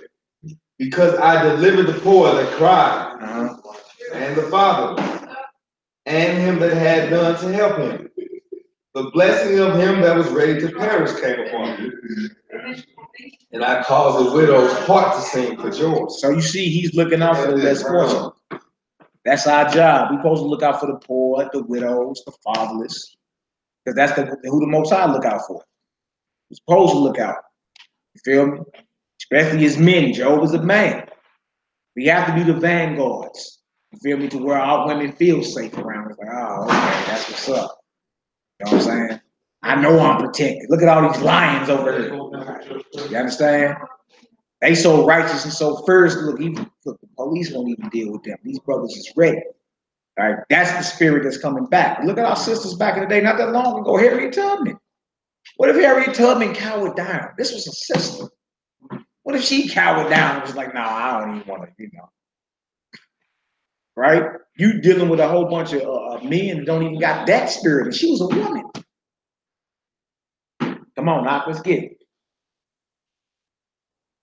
Verse 14. I put on righteousness, and it clothed me. Oof. My judgment was a robe and a diadem. Verse 15. I was eyes to the blind. I was eyes to the blind. Right. And feet was I to the lame. Looking out for the less fortunate. We all should, right? Go ahead. Verse 16. I was a father to the poor, and the cause which I knew not, I searched out. Father to the poor, what I didn't know, I searched out. Go ahead. Verse 17. And I break the jaws of the wicked. I did what? Break the jaws of the wicked. Hallelujah. I pluck the soil out of the spoil out of his teeth. You see? Job is a man, said, I broke the jaws of the wicked. I delivered, I plucked the spoil out of his teeth. You see? Got women in the scriptures, mother and 7 sons. Right? Said she was a woman, but she in her mind, she stirred up with a manly type mind. Like, I'm standing on this truth, even if death is right there. That's how we got to be. Judith used up beauty as a weapon to take down the enemy, cut his head off. Right? We ain't even, that's what I'm saying. It's like, since when we didn't got that docile? You got to say since the late 90s. Early 2000s, it happened like overnight almost. Think about it. You had the Black Panthers that were willing to die for their communities. Like they walking up in the state capitol with guns out. Like, look, y'all got us messed up.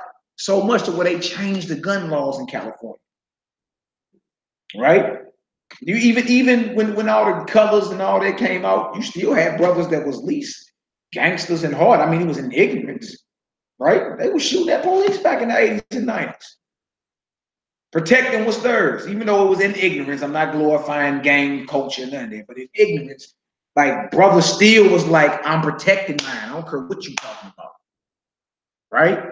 Now it's like, hold on, I don't know, well, because you're scared. Let's keep it real. You're scared, right? We can't say like, okay, well, you know, we cursed. Oh, what happened to that? Nat Turner stood up in 1800. They got the Nobel Peace Prize. Yeah. Like I said, they gave the Nobel Peace Prize to the kid. Yeah. And if I let him out of jail, he was too powerful. MLK too. MLK. MLK. 300,000 women, but he had people all around the world. That was like, see, look, like it's crucified everything that's strict about the black man, he eradicated. Yeah. Like get it out of there. Yeah. Look what they doing to R. Kelly right now. He's the face of pedophilia. Yeah. Come on, man. All right, so my question is, what they got to do with us in the truth? I mean, what it got to do is it's just the outside world. It's the majority of what's going on affected the men around us. Like a lot of our men is in there. No doubt. A lot of men that we need. Yeah. I got cousins that go to war. Used to same talk you shoot at police. Yeah. My same cousins right on the corner right now. Yeah. We need them. Yeah. Yeah. But when it comes to somebody outside of who they are, that it ain't the same energy. That's so president didn't get a word for it. Man, this guy, he said, you know what, I'm gonna quit killing you. I'm gonna take my hands off of them. So before they lost power and working from my own, before they lost power, this man said, I'm gonna take my hands off of this. I'm gonna let their brother shoot in the back, and then I'm gonna smile with one hand behind my back and offering them a little piece of cloth. I'm gonna smile, I'm gonna keep smiling. I'm gonna white people smile because I can see you. I'm gonna keep smiling. I'm with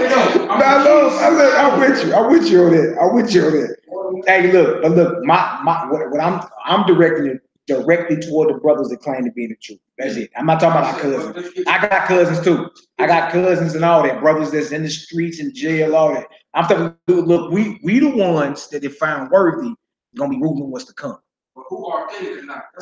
You say who? Who's authentic or not? And no doubt. Who really believe that it's true? Who really have faith? No doubt. We're gonna find out. But look, what I'm doing, all I'm doing is challenging the brothers that's in the truth. Individuals. It's easy to talk about that. It's real easy to rap about that.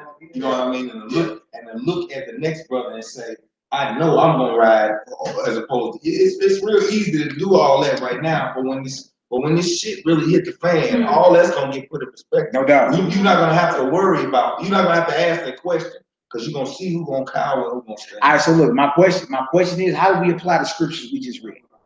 The scriptures we just read. He said he broke the jaws of the wicked. David in Psalm 82, he said, I, deliver the poor and fatherless, rid them out the hand of the wicked. Luke 24 told us that. 22 told us if you don't got a sword, you better. Luke 22:36, Messiah say, sell your coat and get a sword. You better get one if you ain't got one. See, so again, this whole spirit of just be passive and lay down while what's yours is being violated, right? That ain't of the Most High. That's all I'm saying. Me personally, I'm like David, man. I like to hold it all in. You know what I'm saying, David? You wouldn't even know. I guess how David would describe. You wouldn't even know he was a holy man. Like how brother. What did David hold in? On the spirit, the Holy Spirit. You know what I'm saying? He held the spirit in. Listen, what I'm saying. The fact that he was such a holy man, his outside is external. You know what I'm saying? When you man, what? You know what I'm saying? You know what I'm saying? I'm referring this man from off the physical. You know what I'm saying? But what I'm saying is, I don't like to necessarily rap about it. Bro, I know what you're saying. But me personally, I understand. Okay, okay. So look, that's good to know where you at individually. Yeah. But we as men gotta rap about this because look, listen to me. We as men gotta rap about this because this is what we facing. We facing Sandra Bland getting pulled over and found her We facing our children in the park playing with guns and getting murdered. We facing this. So what I'm saying, so look, them people who wasn't necessarily doing. That's why I keep on coming in and out. Now you dealing with people who was up first. And then like such a man husband was in the no doubt. But I'm saying these things can happen to you as a man not in the world. Getting pulled over by the police and not making it home. That's what I'm saying. Like, this is a reality that we have to deal with, is what I'm saying. Right. And eventually, you as a man gonna come to the point to where you're gonna have to protect what's yours. That's all I'm saying. Conscious Israel and look, conscious alike. Yeah, and look, exactly. And look, that's righteous, is all I'm saying. Right? It's righteous to defend yours, is what I'm saying. Right? It's evil not to. I'm gonna put it out there. It's evil as hell not to. We'll never get nowhere. It's all I'm saying. All right, go ahead, Rob. That's what I'm saying. Is anyone can show me a law for defending my family? Well, breaking the law? Yeah, show me. No, of course not. Law for defending my family. There ain't no scripture. You be waiting till the Messiah came back. Of course not. There ain't no scripture say you're damned for defending what it is. But the fact of the matter is, we have responsibility. We have a whole nation to carry on our shoulders. You understand? And you gonna run into that. Nations go to war with other nations. You're gonna run into that. The scriptures say nation is going to rise against nation. Race wars are coming and everything. So we got to deal with that, is all I'm saying. We can't no longer afford to ignore that. Deal with it, right? And when the time has come, just embrace it. Like, okay, well, it's right. So I got to defend what's mine. So when do you differentiate when to draw your sword to defend your family, or when to go like the one of the 7 sons, where he just stuck his hands and his tongue out like, look, don't do what you got to do. Yeah. I ain't, you know what I mean? I'm ready for something great anyway. I already know why we in this position. You know what I'm saying? So how do you differentiate? All right, so look, you got your situations. Every situation is gonna be different, right? But look, you on the side of the road, and I say the heathen that stripped the woman naked in IHOP. Y'all remember that? Sister got stripped naked in IHOP. Stripped naked, right? Locked up, handcuffed, and all that. And the men just sitting back like, oh man, get your camera phone out. And, right? What I'm saying is, each situation that happened, you don't know what to do. You understand? As a nation, we was in our home, right? The Greeks was ruling over us, and they was trying to force us to do whatever it was, right? You got brothers that laid down, but then you have brothers also under the Greeks that rose up and said, we gonna die before we let y'all get over on us, right? You got brothers that say, all right, well, and sisters that was like, well, this is happening because we went against the Most High. But under the same dispensation, you got Matthias and his sons that was like, we going to war. Which one was evil? You see? So the spirit gonna be on you, is my point. When it's time to rock, it's gonna be time to rock. It's gonna be time to rock, huh? You dig? Messiah chose you. And look. He said, I knew one of y'all was a duck, I chose you. Yeah. You know what I'm saying? It's that, and I say that to say it's the spirit. That's all. Your job is to protect your wife and your children. Period. You understand? I can't sit back and watch just because he got guns and tasers, watch him violate my daughter. Come on, white niggas, you crazy? I gotta look at my daughter in the face for the rest of her life. She'll never trust you again. Is you serious? No, you gotta go. What you mean? It's not even a talk about at that point. I gotta look at my wife in the face for the rest of my life, like, yeah, I just was a coward. I just was weak. I was scared of that taser he had. That's what I'm saying, right? These men wouldn't operate like that. Smack the taser out of his hand. Yeah, isn't that what you talking about? And if she can't respect you, how she gonna respect your king? You know what I'm saying? Yeah. Your king is power, right? You got you. You know what I mean? So we did that Job 29. We never did that. None of that. You call it out. You know what I'm saying? And after that, she's looking at you like, well, is your king powerful? You know what I mean? Is the God that you serve is powerful? Mm-hmm. So she lost all respect, you know what I'm saying? And then respect for your power. That's what. Yeah. I wanted to read this message. Go ahead, bring it out. 17 and 20. It says, and Jesus said unto them, because of your unbelief, for verily I say unto you, if you have faith as a grain of mustard seed, ye shall say unto this mountain, remove hence to yonder place, and it shall remove, and nothing shall be impossible unto you. How about this kind go not out, but by prayer and fasting? Yeah, and Babylon is compared to a mountain. Jeremiah 51:25. It's a destroying mountain. So what we get out of there? You got faith the size of mustard seed, you can move mountains. Babylon is a destroying mountain, right? So what that mean? Look, man, Babylon can't hold us, man. If we have nothing to be afraid of, what are we scared of? No, the spiritual, when we get the spiritual aspect, telling me that. All day, right? That happens too. That happens too. All right, watch this. I want to show something else too about fearing man, right? Proverbs 29:25. Proverbs 29:25. This is about fearing man. That's an unclean spirit. And even the brothers and sisters that laid their life down under the Greeks, mother and 7 sons, they didn't fear them, even though they were laying their life down. They didn't fear them. You know what I'm saying? The Messiah didn't fear the Romans. You see, my whole point is we got to get that fear up out of us. Regardless if it's we got to go to war and protect what's ours, or even if you know that you captured and it's like, well, they gonna torture you and you got to go. The whole point is you're not supposed to be afraid. Smack one up before you get a bottle. You ain't supposed to be afraid. The Most High ain't gave us the spirit of fear, but of power. What that mean? Power, right? And of sound mind. Power. Proverbs 29:25, real quick, and then let's get into the whatchamacallit, that Baruch 5. I want to read some stuff about Jerusalem, man. Jerusalem is the city of the Most High. Proverbs 29:25. The fear of man bringeth a snare. The fear of man bringeth a trap to your mind, basically. Once you afraid of him, you understand, he got you captured or in bondage spiritually. Because you scared of him. The fear of man bringeth a snare. Go ahead, Al. But whoso putteth his trust in the Lord shall be saved. Shall be saved, right? And I trust should be in the Most High. I look, especially they coming at you, but you ain't out here selling drugs and raping and robbing, right? And some injustice is trying to creep its way into your household or whatever. You as a man got to establish judgment, man. There's no other way around it. That ain't coming because you being evil, right? That pig ain't about to put that billy club up your son or your daughter because you being evil, right? This is the moment for you to stand up and establish judgment. Like, that ain't cracking. What you mean? That's what I'm talking about. You got something? Go ahead. Matthew 10 and 28. And fear not them which kill the body. Hallelujah. That's New Testament, ain't it?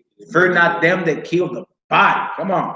But are not able to kill the soul. Hallelujah. But rather fear him which is able to destroy soul and body in hell. Yeah, for our fear is reserved for the Almighty. That's it. Not man. Feel me? So that's in Matthew. That's matter of fact, that's a red letter. That's coming out the mouth of the Messiah. And we're commanded not to fear man. And that's the ingredient behind us not wanting to protect what's ours, because you're scared. You're scared. You understand? But the Most High gave us the spirit of fear. Got some? Yeah, right here in this 12th page, you also the Testament of Asher. On this 4th chapter, it says, for such persons are like gazelles and stags. In appearance, they seem wild and unclean, but as a whole, they are clean. They live by zeal for the Lord, abstaining from what God hates and has forbidden through his commandments, staving off evil by the good. You gotta fight off the wolves. You gotta look. You might look radical to them, but you gotta fight off the wolves. I mean, look, man, you be in the mall or wherever you at, and the cat that's in the military walk by, and people be saluting him, and he's in the army, and he's a trained killer, and you got all respect for him. Buying his dinner, but you ain't got no respect for the Hebrew man that's militant, willing to defend his nation and his people.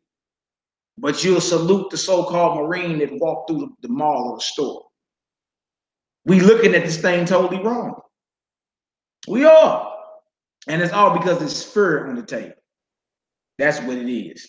That's what it is. We really don't fear the Most It's gonna High. hurt. We fear man. That's It's going gonna hurt. All right, so look, that's enough for that. Let's get into this Baruch, the 5th chapter. Now, I want to read a little bit about the city of the Most High, Jerusalem. You dig?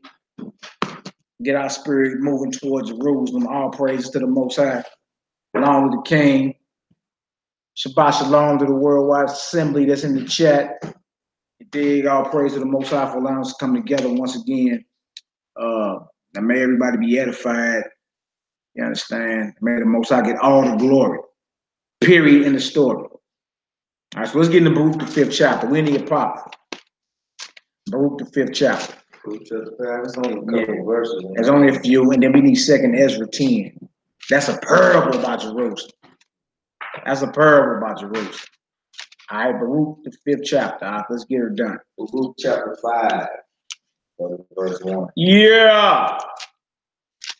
Put off, O Jerusalem, the garment of thy mourning and affliction, and put on the comeliness of the glory that cometh from God forever. Yeah. You know what I'm saying? In other words, and that's a mindset thing. Like you was talking. We can look at garments physically. That's spiritual, right? Let go of that old man. Put on that new man. Put on that new man. Be reborn. And our fear of being reborn is only for the Most High. It ain't for man. All right, go ahead, Al. Cast about thee a double garment of the righteousness which cometh from God, and set a diadem on thine head of the glory of the everlasting. God will show thy brightness unto every country under heaven. He's talking about Jerusalem, right? Jerusalem is a people and a city, right? Or Zion. Zion is a people that belong in a certain location. Yeah. Come on, Hebrew. Verse 4. For thy name shall be called of God forever, the peace of righteousness. Wow. And the glory of God's worship. Wow. Arise, Jerusalem, and stand on high, and look about toward the east, and behold the children gathered from the west unto the east by the word of the Holy One, rejoicing in the remembrance of God. You in the west right now, right? That's prophecy about you being gathered back to the east. You in the west. I'm saying, like, this was written before you was even scattered to the west. Hallelujah. Come on, man. For they departed from thee on foot and were led away of their enemies. God bringeth them unto thee exalted with glory as children of the King. For God hath appointed that every high hill and banks of long continuance should be cast down, and valleys filled up, to make even the ground, that Israel may go safely in the glory of Yahweh. Moreover, even the woods and every sweet-smelling tree shall overshadow Israel by the commandment of God.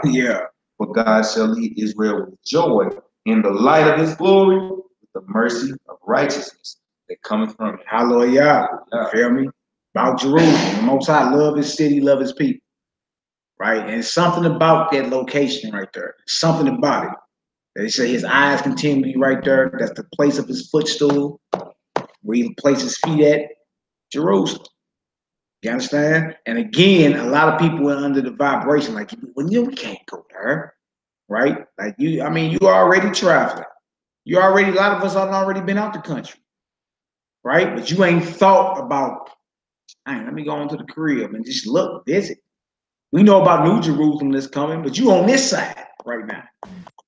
Right? That's still home for you on this side. You don't even think about it. You ain't talking about taking your children. You ain't talking about none of it. You ain't talking about none of our mind. I ain't studying them kids. You ain't studying the babies. You rather take them to Disneyland or something. Ain't tripping off the whole. You feel me? For real, man. You know what I'm saying? Our spirit and our prayers and our minds need to be toward home. Why not? Why not? You know why? Because we done forgot. We can care less. All right, let's get a couple of these Psalms, man, because these Psalms go hard. Give me Psalm 137. Psalm 137. Let's get a couple of these Psalms, man. There's a lot of spots in the scripture. So many of them. And that, yeah, that's that good one, boy. Yeah. The Lord something in a strange land. Yeah, man. Yeah, man. We don't forgot. That's our home, and it's trodden down. Right? The 137. Psalm 137. Start verse 137. 137. 137. Yeah, start at verse 1. Start at verse 1? Yeah, that's kind of. Psalms 137, verse 1. Yeah. By the rivers of Babylon. Ooh. There we sat down. Yea, we wept when we remembered Zion. See, so you buy one of the many rivers in Babylon right now. Mississippi River. So you know what I'm saying? Like a lot of this stuff was written thousands of years ago and we live in it, is the point. And we read right over it so fast, we never sit down and say, dang, that's talking about us. You feel me? Like you buy one of the main rivers in Babylon right now. But at least in ancient Babylon, they remembered home and they wept. And how did we lose home? Right? Go ahead, Doc. What else to say? Verse 2. We hang our hearts upon the willows in the midst thereof. For there they that carry us away captive required of us a song. Yeah, go ahead. And they that wasted us required of us mirth. Saying, so hold on, you see that those that wasted us required of us mirth. Mirth is like a joy. Even though you get your rear end destroyed, you supposed to be happy about it. You out here getting tortured, and you better take it with a smile. Yeah.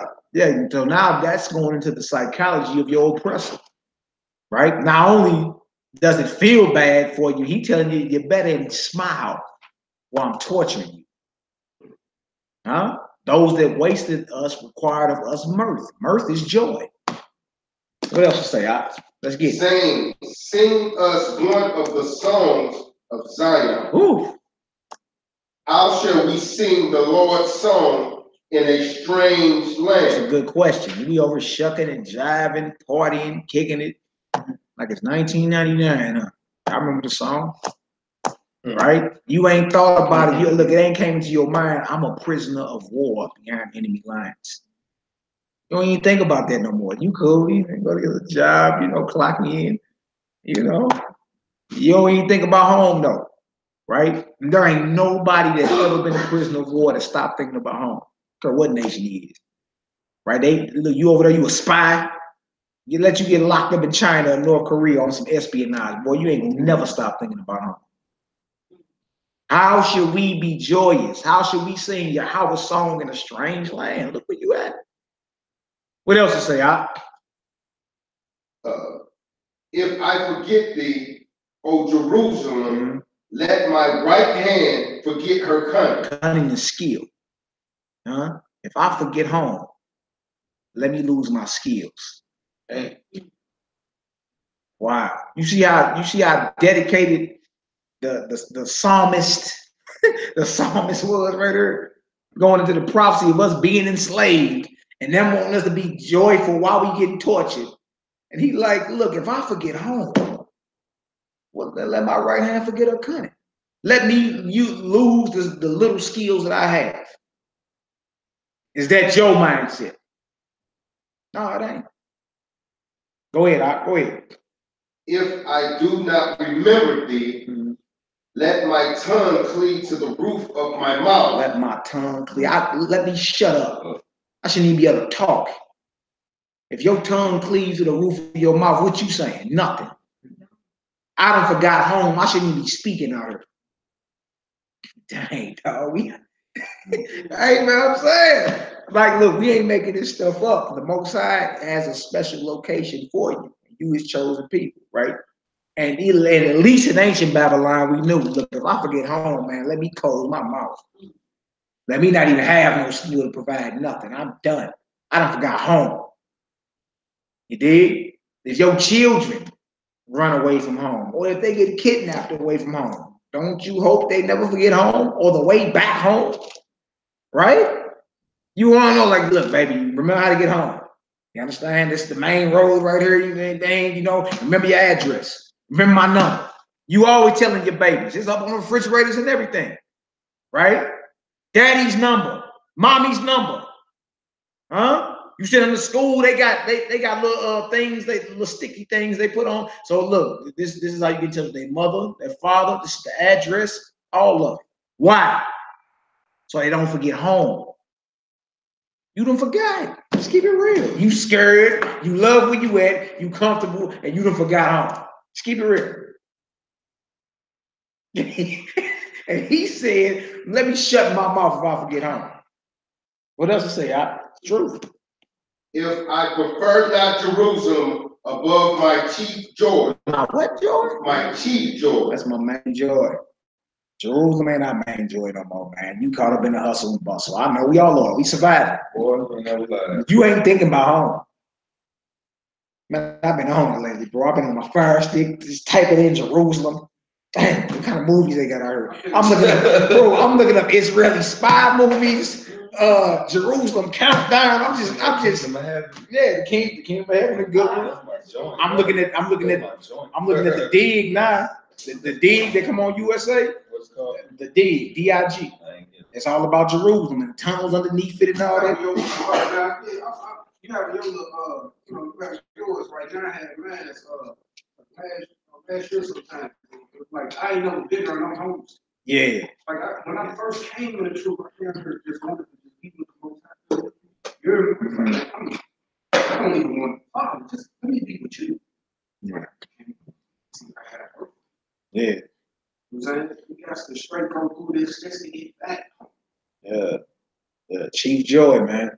But look, you should never forget, even though we got to get punished, we going through our punishment, and we toward the end of it. You know what I'm saying? We toward the end of it. It did, but you should never forget home, man. Like, if you've been locked up before, you know, the closer your out date get, boy, you be even more antsy. Like, man, it's time to slow down. Yeah. Time to slow down for you. Like, man, I'm ready to go. Get my water. CO. I'm sure you do. I'm trying to go. Hey, CO, I'm ready to go. Yeah, some food back there, y'all. You know what I'm saying? So if I prefer not Jerusalem above my chief joy, and that's what we just here to do in this hour, just to make our people think, why ain't Jerusalem my chief joy? We don't even think about it no more, man. Right? Why not? All right, you want to chill? I know he doing his thing. We chief joy down 4, 5, 6. If I prefer not Jerusalem above my chief joy. Hey, it's that prophesied. Israel becoming the state one day, 1948. You say what out? Is that in the scriptures? Is that a prophecy? Nah. It's not. Nah, that's not prophetic. Nah. Got some. There's something out of that sound. Somewhat to that. Now we go into it. Yeah, it's about Jerusalem. It's the show going to hit that out there. 1067. We can go into it, yeah, but 1948 was all about the Balfour Declaration. When you read it, yeah, I see why you said it. Nah. Psalms 137. Yeah, go ahead. Was it verse 7? Yeah. Verse 6. If I do not remember thee, let my tongue cleave to the roof of my mouth. If I prefer not Jerusalem above my chief joy. Remember, O Lord, the children of Edom in the day of Jerusalem, who said, raise it, even to the foundation thereof. Raise it meaning destroy it, not raise like lift it up. Not raise it high. That means destroy it. So the children of Edom, in which you it's crazy because we start off the Babylon, by the rivers of Babylon. Now we're going into the nation that's ruling Babylon, which is Edom. Right now, that's the main power force in the earth right now. You understand? These European powers, right? That's coming up right now. And he said, remember over y'all, Edom, children of Edom. They said, destroy it, even to the foundation thereof. That's where we at. You living in prophecy. All right, go ahead. O daughter of Babylon, who ought to be destroyed. O daughter of Babylon, who ought to be destroyed. Go ahead, Al. Happy shall he be that rewarded thee as thou hast served us. Yeah. Happy shall he be that taketh and dasheth thy little ones against the stone. Same thing happened in Egypt. Right? How they got it, our firstborn, the Most High, when the last plague was like, I'm killing your firstborn. So it's judgment coming. You see? And so that wasn't read for us to be embarrassed or, you know what I'm saying, scared. That's for us to have hope.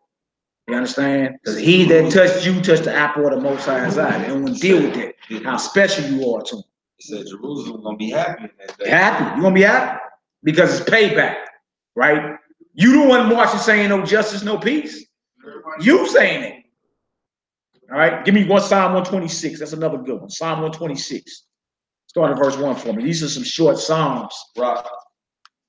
And these are called the ascending psalms, the psalms of degrees. Now degrees go up. Yeah, psalm of ascending. Psalm 120 through 134 is 15 psalms.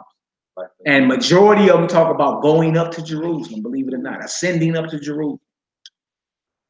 Yeah, Psalm 126. Psalm 126, verse 1. Yeah. A song of degrees. When the Lord turned again the captivity of Zion, we were like them that dream. Hear that? He prophesied about our captivity being reversed, right? In this day, and this was written thousands of years ago. David prophesied, like when our captivity is reversed, it's gonna be like a dream. Damn, I ain't woke about it. Dang, boy, I never want to see that. You never had a dream that you never want to see again. That's what's coming for us. We'll be like them that dream, God. That's powerful, man. Go ahead, Doc. Verse 2. Then was our mouth filled with laughter. Hold on, we not gonna be sad. We gonna be laughing like, dang, dog. You know what I'm saying? That was wild, man. Never want to see that again. Hallelujah, praising the Most High. Go ahead, Doc. And our tongue was singing.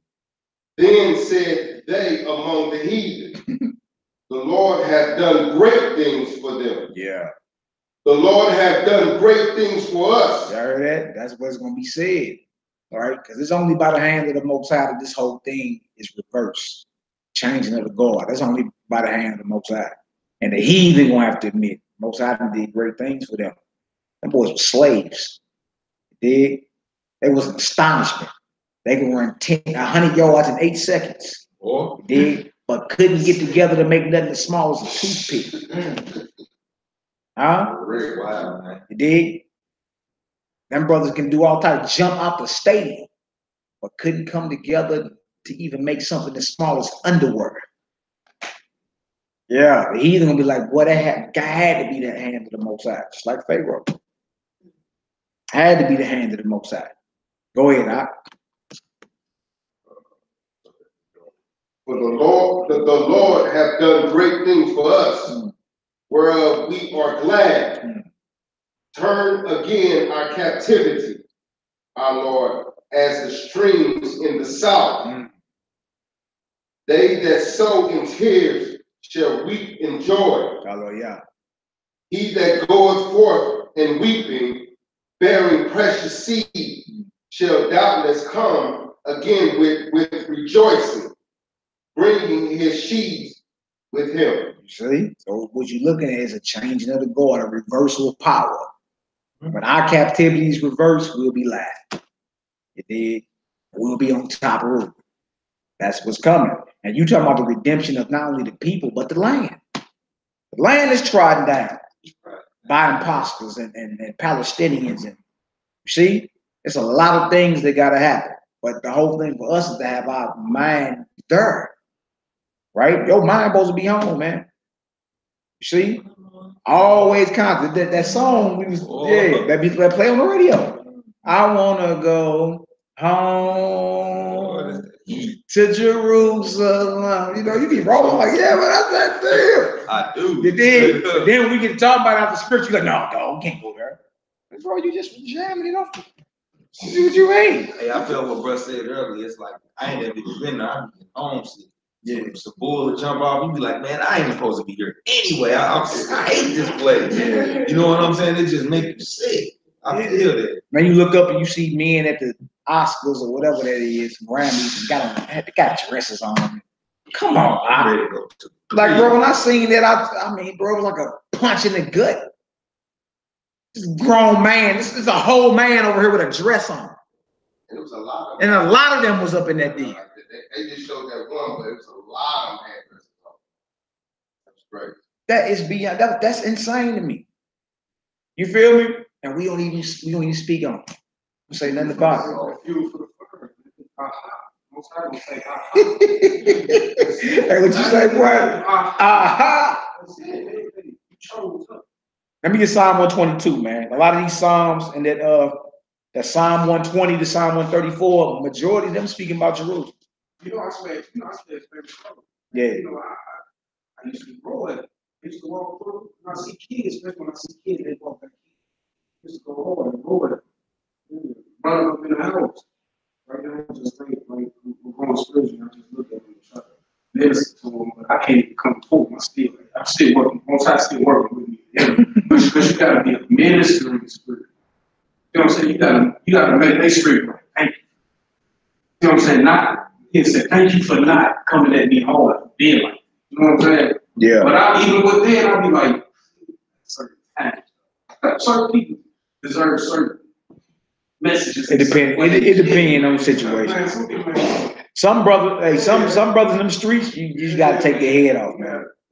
Some of them, you're okay, you show. It just depends. You gotta gauge the situation and say, okay, let me holler at him a little more calm. You dig? Or some of them young hoppers, bro, you gotta look them right in their face.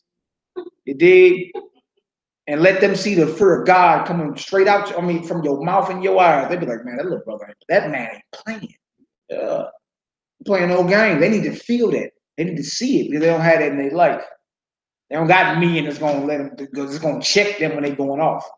And when you see, men about our age, just like, hey, what y'all doing? What is y'all doing? Like checking the situation. OG, and then now you OG and all that. Yeah, I understand. Psalm 122 is next. You grab that or any bros can grab it. You gotta get Psalm 122. Psalm 122, verse 1. I was glad when they said unto me, let us go into the house of the Lord. Our feet shall stand within thy gates, O Jerusalem. So the house of the Most High on earth is where? Jerusalem. And notice David said, I was glad. I was glad when they said, let us go stand in the house of the Most High. We should be too. You feel me? If we always planning a trip to go to Jerusalem, we should be happy about that. You know what I'm saying? Not nervous, happy. We going where? All right, let's go. Let's go visit. Chop it up a little taste. I was glad. All right, go ahead. Verse 3. Jerusalem is built as a city that is compact together. Yeah. Whether the tribes go up, the tribes of the Most High, unto the testimony of Israel. So this is where the tribes go up. Feel me? Now you read the same thing in Revelation 21 about the name on the gates of the 12 tribes of Israel. Is your name on it? Is your name on them gates? Yeah. 12 tribes, Yeah, on them gates. Yeah. That's headquarters, right? That's what we supposed to be at to receive our orders to conquer. Mount Zion, Jerusalem, blow ye trumpet in Zion. It's Jerusalem, man. That's where the tribes go up. It's compacted together, right? It's on a hill, right? Some of the brothers like it's on 7 hills. All right, whatever. I'm with that. You dig? But it's where we go up. We ascend up, right? Where the tribes go up. That's what we supposed to be at. All right, go ahead. To give thanks unto the Most High, for they are set thrones of judgment. Ooh. The thrones, my bad, the thrones of the house of David. Yeah, thrones of judgment in Jerusalem. Remember the scripture saying, Corinthians, the saints are going to judge the world. From where? Jerusalem. Yeah. That's right. That's right. Yep, got several incense altars and some what you call the temple. You burning incense to several gods at one time, including the Most High, and all your little high places. You see? Thrones of judgment. Go ahead, Doc. Verse 6. Pray for the peace of Jerusalem. When the last time you did that? When the last time you earnestly requested for the peace of Jerusalem, the people and the place? When has that been in your prayers? That's for all us to, consider. You busy praying for yourself. You gonna be praying for the peace of Jerusalem before you even pray for yourself. Man, I was just word of the Lord came to me saying, pray for the elect. You see? He said, pray for the peace of We Jerusalem. was talking about that last chap session. You know what I'm saying? Oftentimes we get caught up in praying to the Most High to perform what we want Him to do for us in our lives, and forget the fact that we supposed to be doing what He wants us to do. You know what I'm saying? Trying to please Him. We trying to get Him to please us. Give us the heart's desires. He already got something for you supposed to be doing. Man. He already said what you do if you do what they do. Yeah. As long as it ain't going off, you're not putting it above him. I mean, he got you covered every which way. Hallelujah. Hallelujah. Hallelujah. We gotta be like our king. And when we pray, his, most high spirit. That's right. That's right.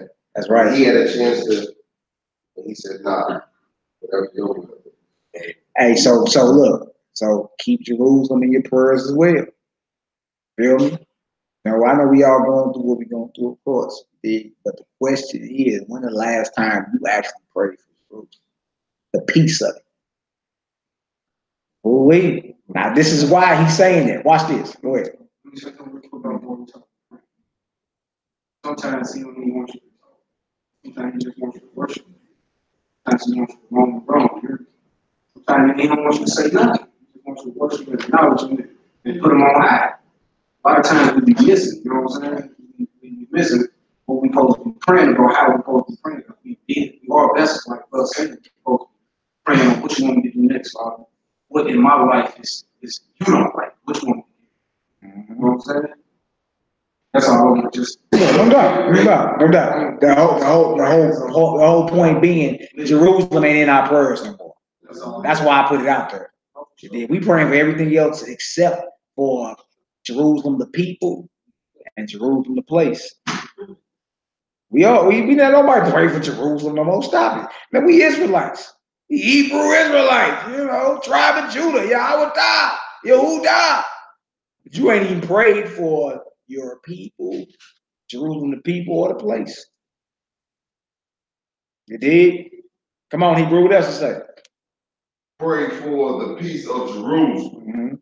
They shall prosper that love thee. They shall prosper that love Jerusalem. Go ahead, Al. 7.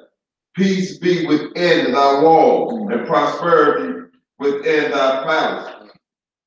For my brethren and companions' sake, I will now say, peace be within thee, because of the house of the Most High, our power, I will seek thy good. All praises. That's a short one. But let's get that's 122, right? Give me 125. Psalm 125. That's a short one too. Psalm 125. Psalm 125. Yeah, that's a short one. It should be like 5 verses or something like that. Psalm 125, verse 1. They that trust in the Most High shall be as Mount Zion. Dang, so now I was comparing. If you got full faith in the Most High, now you compare it to Jerusalem, Mount Zion. Go ahead, Which cannot be removed. Which can what? Which cannot be removed. Come on. But abideth forever. Man, the place your house, your home abideth forever. Right? Even the kingdom of heaven, where is it going to be? It's going to be in Peru. Antarctica, where's it going to be at? What they said is it? Man, what they said was it? Just watching something. They said something crazy. Man, I heard that this is really the east, and that's the west, and Israel is in Peru. Peru, right? Now, those that trust in the Most High shall be as Mount Zion, which shall never be removed, but abideth forever. Wow. But do you trust in the Most High? And if you do, you're compared to Mount Zion. Go ahead, Al. Verse 2. Yeah. As the mountains are round about Jerusalem, so the Most High round about his people from henceforth forever and ever, or forever. For the rod of the wicked shall not of the righteous. That's why you know the illegal occupiers won't be there forever. Feel me? A lot of the wicked can't rest upon the righteous. Gotta go. Gotta go. There's a changing of the guard coming. A power shift. Right? The powers that be know it. Why do you think Donald Trump is coming up with a space force now? If this Bible was all fun and games and, you know, it's cute y'all reading the Bible, why has your president sanctioned a space force? Basically, that's an army for space. Huh? Why? What they getting ready to fight? Huh? They doing that for comets? Planet Nibiru? Yeah, they want to shoot down the comets that be ready to hit the Earth 500 years or Yeah, I did. Yeah, sounds good. Thou sayest. Yeah, thou sayest. So thou sayest. Yeah. We know what it is. What else to say? God's a strip. Lest the righteous put forth their hands unto iniquity. Verse 4. Do good, O Yahweh, unto those that be good. Hallelujah. And to them that are upright in their hearts. As for such as turn aside unto their crooked ways, the Most High shall lead them forth with the works of iniquity. But peace shall be upon Israel. All right, that's the end game. Peace shall be upon Israel, people and the place. Real talk. Rock, grab me with Psalm 128. Psalm 128. We see the importance of the headquarters. There's in that letter of Aristides, there's a beautiful description of the letter who? Aristides and Apocrypha. When Demetrius, he sent the Greek emissaries to Jerusalem to ask the Hebrews to come down and translate all the scrolls for them for the library. Yeah, that's right. He gives a really detailed description of just the entire Holy Land, and he goes into deep detail. It's beautiful. It really paints a picture of how magnificent. He just goes in the detail. He said that it looked like it was no expense. Say the door was open as far as the expense was concerned. As far as them building, it's like it was one of the greatest cities ever built. One of the greatest cities ever built. That's the read. He goes in deep detail about the land, the countryside, the temple walls, the towers, everything. You acting like you want to read that or something, brother. You want to pull that? Brother, I think you ought to pull that. That's, you know. It's dope. Like I said, it really paint a picture just how magnificent that city was in its glory. Home. Really. We forgot about home. You got the Psalm 128 for me? Psalms 128. Yeah. Blessed is everyone that feareth the Lord, that walketh in his ways. For thou shalt eat the labor of thy hands. Happy shalt thou be, and it shall be well with thee. Thy wife shall be as a fruitful vine by the sides of thine house. That's powerful. Got a fruitful wife. All type of short leggers popping, man. All type of short leggers popping. Hey, I mean, look, that's righteous. That's what we talking about. All right, go ahead. Thy children like olive plants round about thy table. Behold, that thus shall the man be blessed that feareth the Lord. The Lord shall bless thee out of Zion. Man, there goes the words. The Zion again. The Most High shall bless thee out of Zion. What you seeing, Sister Tasha? What's going on? I see them wheels turning over there. The Most High shall bless thee out of Zion. Woo! Go ahead, Al. The Lord shall bless thee out of Zion, and thou shalt see the good of Jerusalem all the days of thy life. Yea, thou shalt see the children's children, and peace upon Israel. And peace upon Israel. Y'all see that? Man, Jerusalem is very important.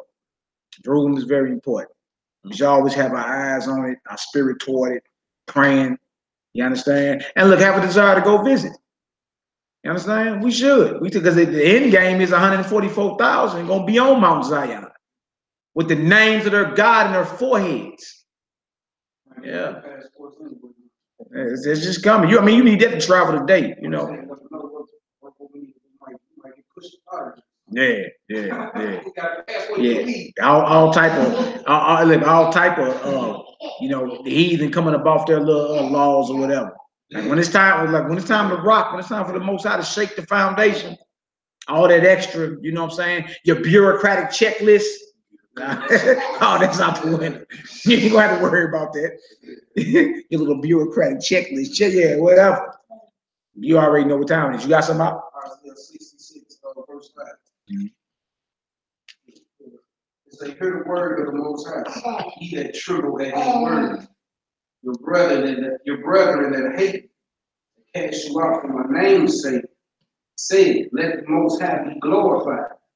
When he shall appear to your joy, they shall be ashamed. A voice of noise from the city, a voice from the temple, a voice of the Most High that rendered recompense to his enemies. Before she travailed, she brought forth. Before her pain came, she was delivered of a man-child. Who has heard such a thing? Who has seen such things? Shall the earth be made to bring forth in one day? Or shall a nation be born at once? For as soon as Zion travailed, she brought forth her children. Oh, yeah. Shall I bring into the birth and not cause to bring forth? Says the Most High. Shall I cause to bring forth and shut the womb? Says thy Elohim. Rejoice with Jerusalem and be glad with her, all ye that love her. Rejoice for joy with her, and all ye that mourn for her, that ye may suck and be satisfied with the breast of her consolations, that ye may milk out and be delighted with the abundance of her glory. But thus saith Yahuwah, behold, I will extend peace to her like a river, and the glory of the Gentiles like a flowing stream. Then shall ye suck. Ye shall be born upon her sides, and be dandled upon her knees. As one whom his mother comforted, so will I comfort you. Ye shall be comforted in Jerusalem.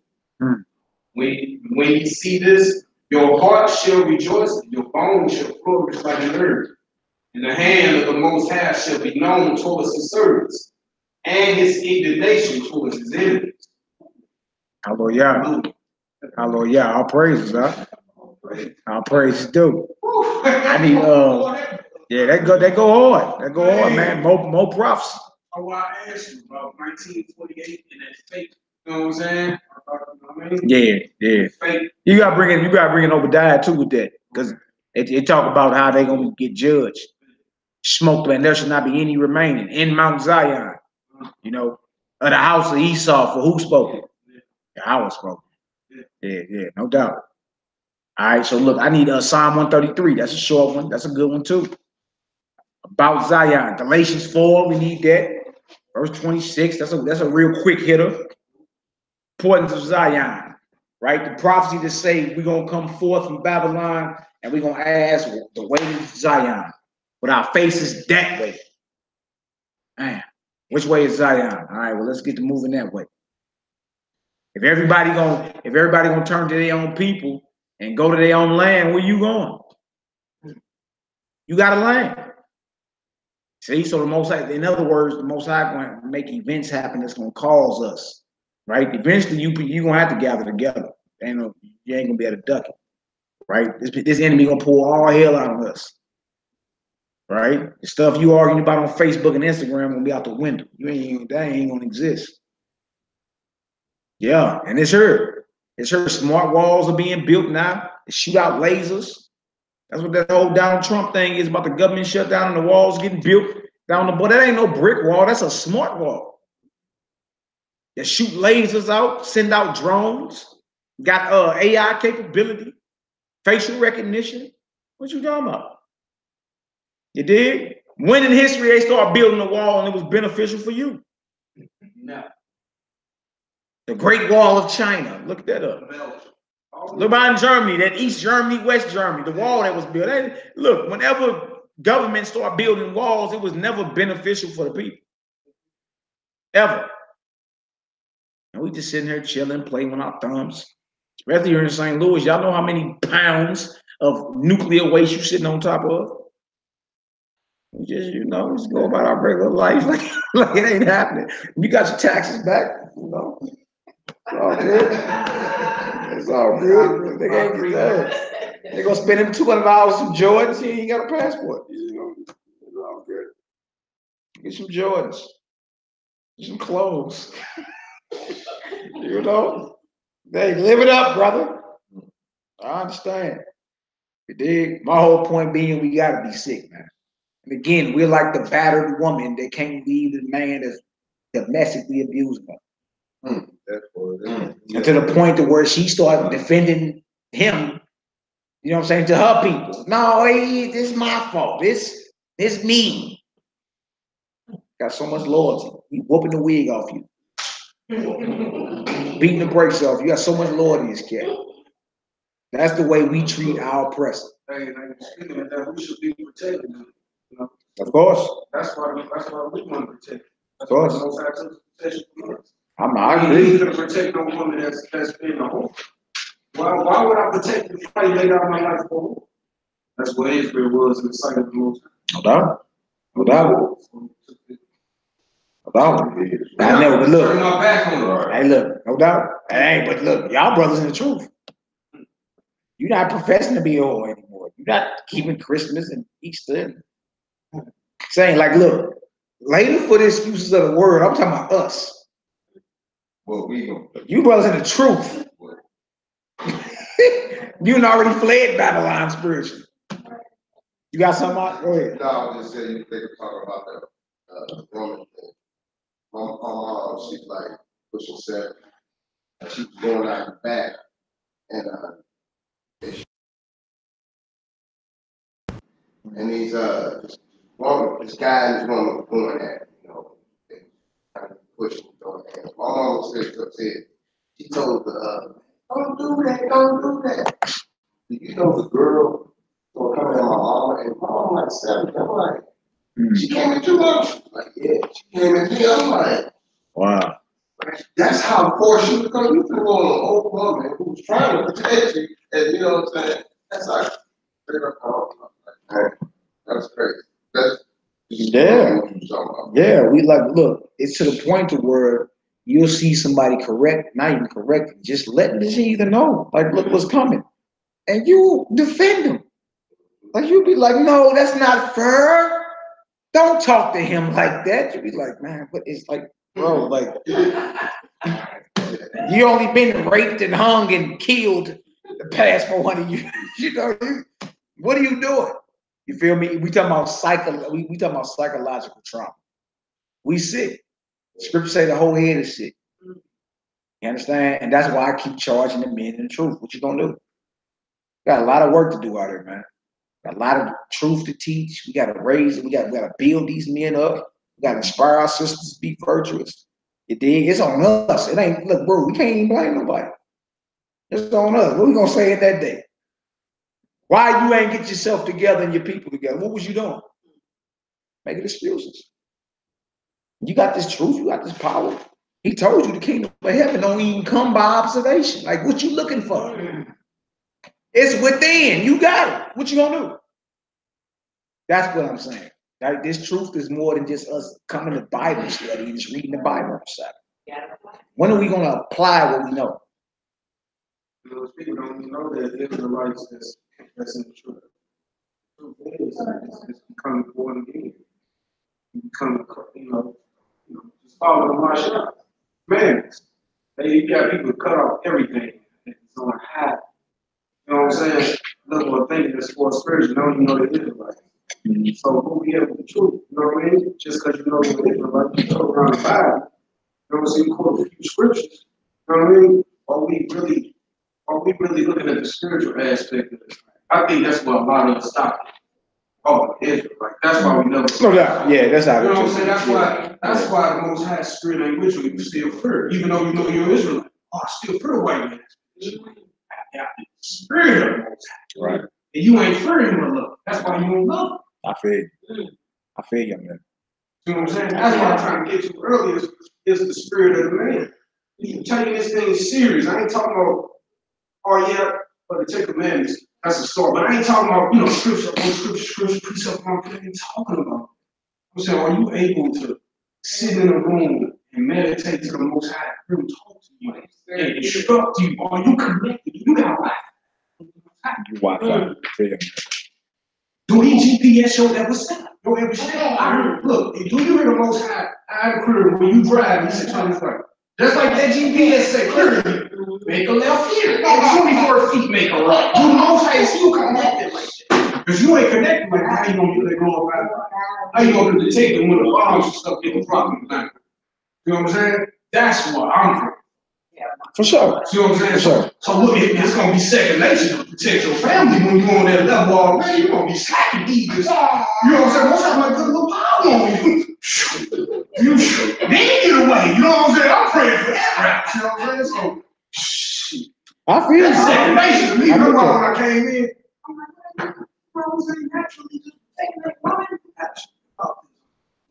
I mean, of course, because believe it or not, it's an epidemic amongst Israel. You feel me? We can't act like there ain't spineless men out around. Stop it. Like, yeah, this is a whole bunch. We can't act like it's not no out of order women out here. You know, come on now. Like, so it's just something that we got to deal with. Agree, I didn't know agree to work. It just don't ain't nothing activated in them type of situations. Right. You know what I'm saying? I ain't know that. You know what I'm saying? I ain't know that crazy to where you in them situations nothing activated to where you wrong. Yeah. That's why you're so damaged. Yeah. I feel you on that, bro. Excellent edification, man. Excellent edification. Of course, if the Spirit of the Most High is with you, you ain't gonna fear, man. That's the whole point. You dig? A lot of us profess to be in this truth. You understand? This truth, TRUF, TROOF. This truth. You dig? But really have not been born again, right? Which simply means a transforming of your mind. Constantly, you can talk it all day long, whether you walk. Yeah. That's what it comes with obedience. Most times not gonna dwell in no unclean temple. That's right. So if you obey him, then he's dwelling with you. I mean, it's second nature to not be afraid. Yeah, that's right. And for them edges to be around you because he's covering you because you're being obedient. Hallelujah. Truth. Dwelling in the secret place under the shadow of that wing. So, you know what I'm saying? It's just like any parent. I'm not giving you everything you want, and you out here doing everything under the sun. You ain't doing nothing I said. I come home, sink full of dirty dishes. You ain't clean the bathroom. I told you to clean the bathroom Sunday. It's Tuesday. I ain't giving you nothing. I got nothing for you. Yeah. Makes sense, huh? Hey, we just dialogue. We just here to make you think. Go ahead, brother. She said that's an indirect protection, taking off your protection off your children indirectly. Because once your children be so disobedient, take so long, you start praying for them. You start thinking positive. Not you. You connected. See what I'm saying? I'm talking about, you know what I'm saying? It's where people get caught up in their lives and the kids be so like they for real they get to stop going so hard for the child and take off their spiritual protection that the Most High have mercy on them. When they hear the prayers for the child, they stop doing that. So the kids, you know what I'm saying? When you get that, man, see, I've been through that. That's how I can speak on it, you know what I'm saying? I don't know what time about. Well, I cursed my mom in my head. I didn't even do it out loud. Well, I had some, as soon as I turned that corner, he had some waiting on 357 beside me. Hanging with the wrong cat. I just cursed my mom though, in my mind. See what I'm saying? So, yeah. See what I'm saying? See, at that point, I'm thinking my mom was like, you know what? I'm gonna let the Lord. So that's what I'm talking about. You know what I'm saying? But some people do it ignorant. Yeah. They do it indirectly. They do it unconsciously. Like, You know what I'm saying? So, man. Yeah, and then that he was showing mercy as well, because it said, "He that curses father or mother, let him die to death." Yeah. You feel me? So in that, he was showing mercy to you, even though that boy, you could have been at the judgment seat that quick. Yeah. I did the first seconds, right? I had a wait, right? I protected myself when I was in the car. And I protected myself. It was 15, 20 cats trying to get in. Right? 15, 20. I get out the car, I hit the fence right in the alley. I peed with the knee. I said, don't maybe I was on 6 weeks of blood. I said, kill me. Because he could kill me for that. You know what I'm saying? I looked him right in his face. He said, I ain't finna waste my blood. Ah, hit me over the head, boy. So he hit me. My momentum spin me around so hard out of the spin, I ran. They let me go, right? Hop on the bus, go to the hospital, get cleaned up. My mama come get me, right? Go to the crib. I already got GEs on the line. I'm gonna tell you who they is. She was straight killers. I ain't talking about fellow gang members who gonna pay that. I'm talking killers. They move it. Ready to get at them and everything. Morning come. So the morning come make a decision with me. Go ride. I let the most happen. The spirit dealt with me right there, bro. My mom was praying on me. The spirit dealt with me. As soon as I woke up, all my lumps and everything was gone. Pain was gone. My lumps was gone. I had lumps side of the cucumbers really coming out my face. Everything gone. I looked in the mirror and I just said, this is all crazy. I've been believing, but I said, most high, really, he healed me overnight. So I ain't even want to know what happened. Look on the phone call right here from the jump right here. Yeah, boy, I need cash money. I had money. So you good. Really, Yeah, the most I show you, he with you. Yeah. It's all on what you gonna do. Yeah. You always gonna have that decision. That's why these devil worshippers, these Lucifers, they always gonna have that split decision for that final. You know what I'm saying? For that you gonna. He always give you that. Even if you're wicked as hell, the most high always give you that last little choice. That's their mercy, man. Yeah. You've been wicked all this time. You still got that crossroad. Yeah. Rock with me or not, I still got that. Hey, look, now trip about this. Even in mercy, that's a certain level of judgment. Because you go to court, and the judge can choose to throw the book at you, or say, you know what, let's get in papers.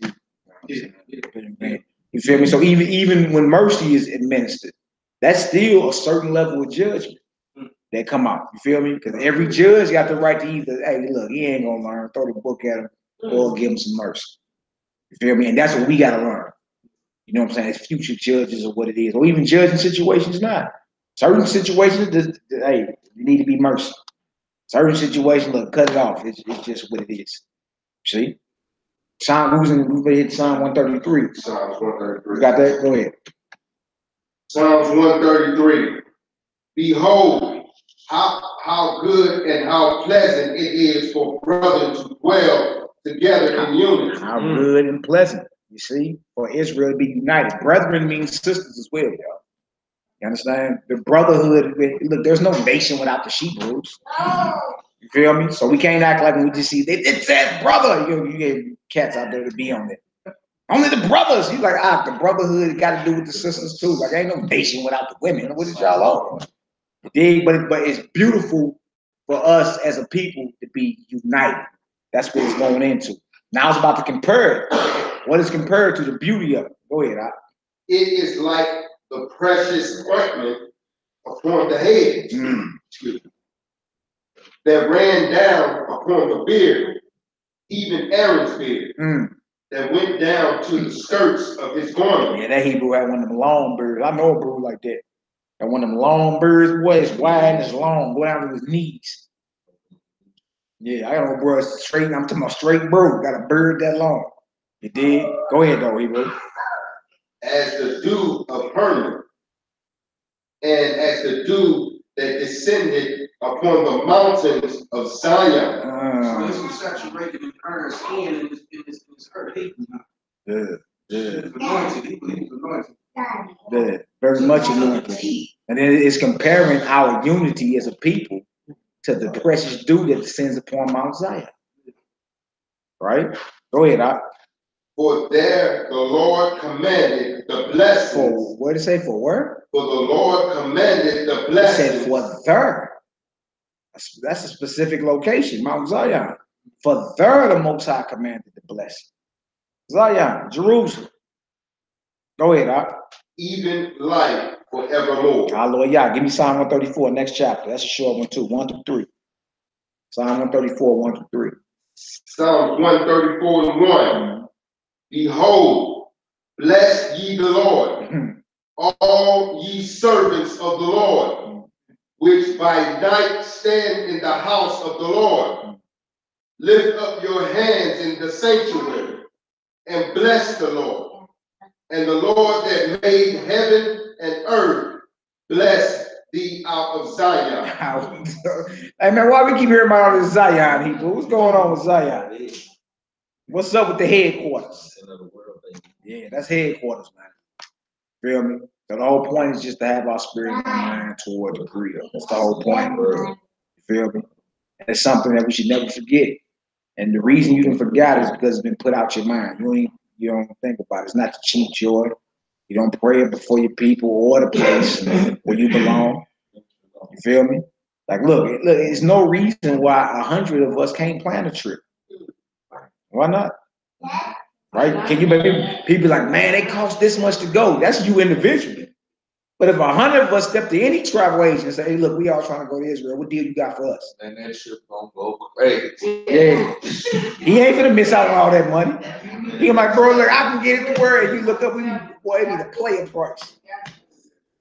It'd be the player price going over there. It ain't cost me no $1,200 to go over there. What you talking about? Ain't nobody gonna have no voice on that too. Yeah. And just to get there, man, to pray. Like we already are spiritual people and pray, but just to get there, just to pray before the Most High. You dig? We see how important it is to him. Like he commanded blessings about it. You dig? Brothers and sisters dwelling together in unity is like precious dew to come down. That's where he commanded this blessing from. That's where the Messiah gonna touch down at. It don't say, it say in Zion. Oh yeah. His feet, he gonna stand on the Mount of Olives. That's Jerusalem. Mount of Olives is right there. It's east of you can walk there from Jerusalem. It's right there. Who was that man that put them crowns up on their heads? Yeah. Yeah, that deal gonna split in half. And you got Mount Zion, which is Jerusalem, babe. You dig? Everything go down there. That's the whole point. You feel me? So if we go down there, our minds and spirits should be there, even though we're slaves and prisoners of war behind enemy lines, man. That's all I'm saying. I ain't like, nigga pack up and move there or not, you dig? But at least getting the spirit of moving around and going there. Why not?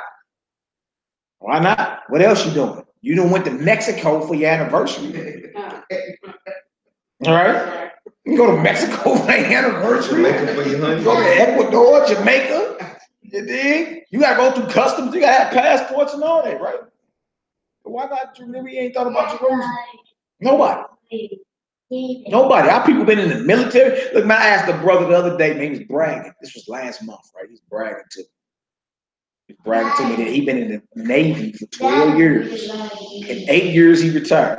He a young brother, too. You know what I'm saying? Been in there since he was 18. He's 30 now, right? And by the time he's 38, he's retired. And he's just, he's just rapping and all that. Man, I've been all over the world. He was kind of bragging to me and the world. I'm like, oh, yeah, okay.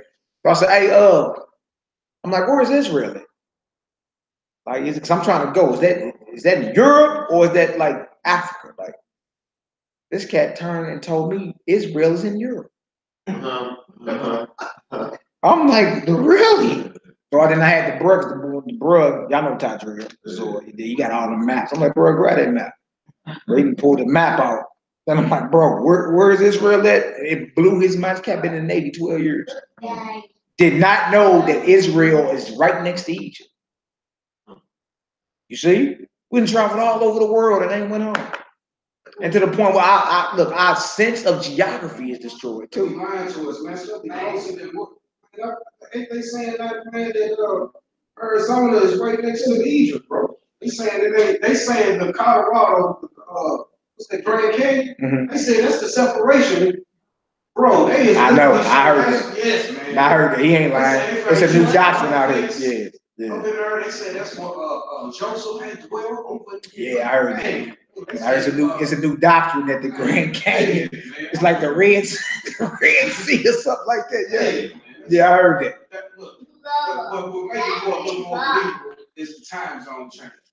When they say it from Mexico, leave Mexico. Man, that stuff ain't believable. Is you crazy? I'm saying though, not everything they're saying. They be trying to straight link this shit up stuff over the scriptures, bro. Like when look, man, they bro, that's saying that we in the East. Hey, this stuff is crazy, man. Look, somebody tried to convince me of that like a couple months ago. I was like, bro, look, that sounds like confusion. Like, what you mean that we heard? Like, so slavery never happened? Like, what you? So we in the East right now. That's what you saying. Stop it. That don't even make no sense, man. So certain things you gotta learn. Like, nah, I'm not even entertaining that. That's mad. Yeah. Give me Psalm 132. Couple verses 13 through 18. I know you got something to say, Rob. Go ahead, man. Express yourself, brother. You said this the promise land. Yeah, this. Well, you get your rear end handed to you. This the promised land. 132. Yeah, 13 through 18. Yep. We're gonna get some Zechariah and all that. We're gonna end it with the words of the Messiah about how Jerusalem is trodden down, how he was prophesied that we was gonna go into slavery and all that.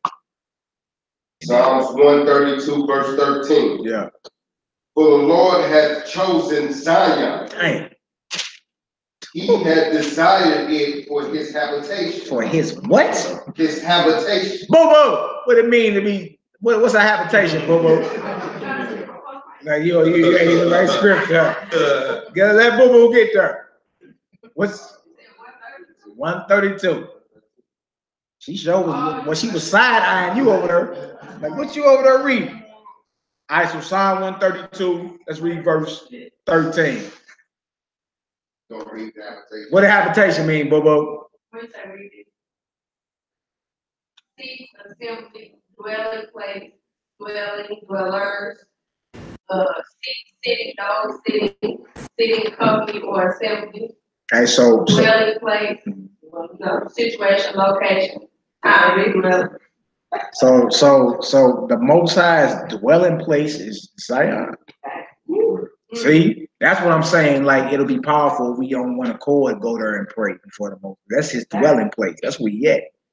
You know what I'm saying? You got alkaline seas over there. I just seen the video, man. It's just heathens just all in the Dead Sea, floating. All they skin disorders being healed. Which shouldn't be too far-fetched because we got John the 5th chapter. Remember, an angel came down, troubled the waters, and if you got into it, you was able to be healed and all that. Now you got heathens in the Dead Sea floating. I'm gonna put the video up, right? And it's an Israelite over there, like, but y'all scared to even come visit. Look at these heathens. So don't get mad at them because they got enough sense to be like, well, that's the Dead Sea or the Salt Sea right there. You got skin problems. They in there. I'm talking about just floating in it. Coming about that deal, bro. No rashes, no skin disorders, no nothing. Yo, rivers, your seas are alkaline. Got healing waters. The Most High dwell, and meaning his presence, his spirit is there.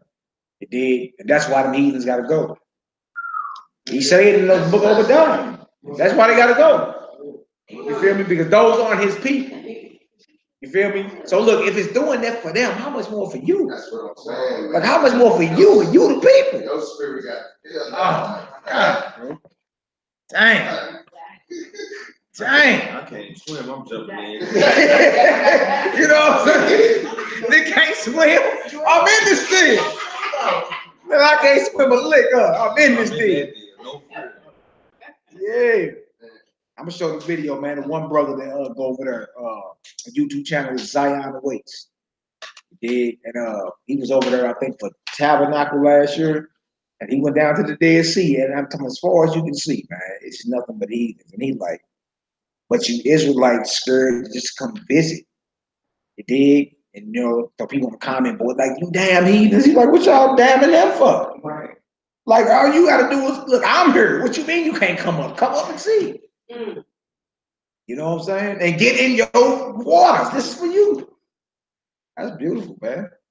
I don't see the problem. I mean, look, man, I actually plan to be there by October, the end of the year. I'm just come visit the taste. Might stay there a week or something, you know.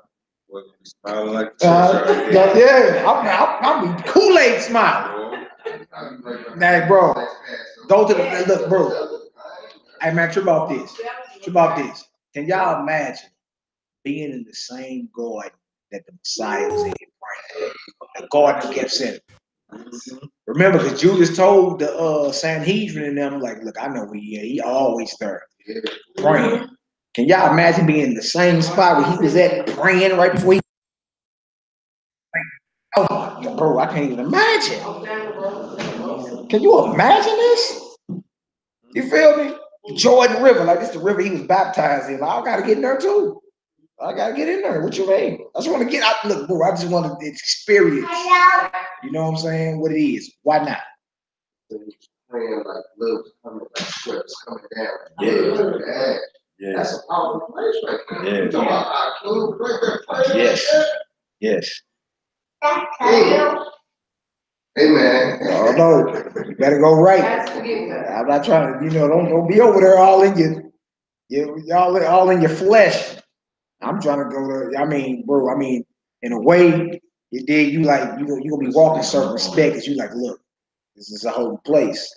You should be doing expecting. Yeah, like, hey, be up in there and maintain your righteousness. I always say, like, I don't know I'm even coming back. Like, I don't even know what might happen. That's what I'm saying. I don't know. I just don't know. I'm looking into something that happened because my spirit is taking me there. Yeah. My spirit is like calling, so I don't know. Right. I'm liable not to come back. What you say? Liable to, hey, what you mean? Hey, brother overstayed his visa.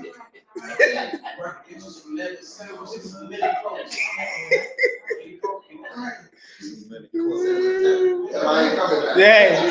Hey, put your mom on the phone. Put your mom on the phone.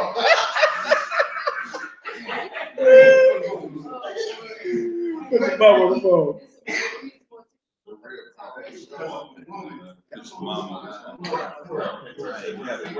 Hey, that's where the Most High Spirit is at, though. It's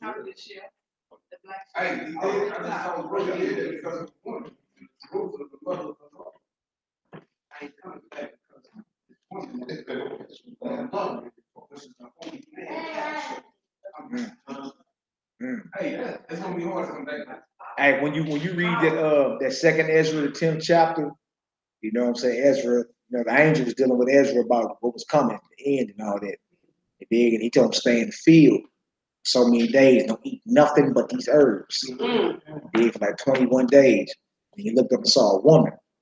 And for an instant, for a minute, some unclean thoughts came into his mind. It did. And then the woman started accusing him. Like, what you thinking like that about me for? And then the whole parable got to going down. And the woman was Jerusalem. And he's like, hey, I'm tripping. Yeah. Why are you like, look, this is what it is. Like, you look, them unclean thoughts should have been in your mind about me. You know what I'm saying? You tripping. You dig? And the whole parable was he was looking at Jerusalem. So then the whole breakdown came down. Like, why are you weeping? What you mean your son died? You know what I'm saying? Like you raised a son, you about to marry him off, you dig? But then he died before he even got a chance to get married. And you know what I'm saying? Because he's trying to comfort her. Like, what's wrong? She like, look, you was thinking unclean about me, for one. And for two, my son is dead. And then the next chapters go into who the son is, who the woman was, you know what I'm saying? And how it went into the captivity of her children. You know what I'm saying? Us being in captivity was like we cut off being dead.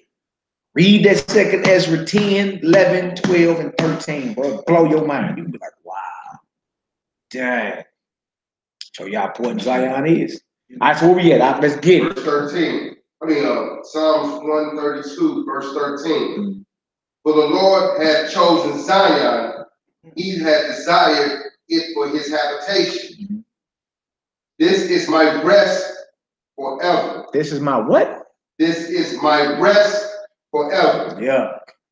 Here will I dwell, for I have desired it. I will abundantly bless her provision. Notice it, look, and it's not talking about blessing Babylon. It's not talking about blessing where you at. Most High don't dwell here, only in our minds, in our spirit. You know what I'm saying? He don't dwell. What you mean his spirit dwell here? Everywhere we read is about Zion, your home, which should be your chief joy. There I'm going to command the blessing. There I'm going to accept your offerings. There shall Israel praise and worship you. How we miss all this, man? We speed read over all this. Miss it. Right? And by us doing that, we didn't got comfortable in captivity. That's right. That's powerful. Never forgot us, man. All right, go ahead, Doc. I will abundantly bless her provision.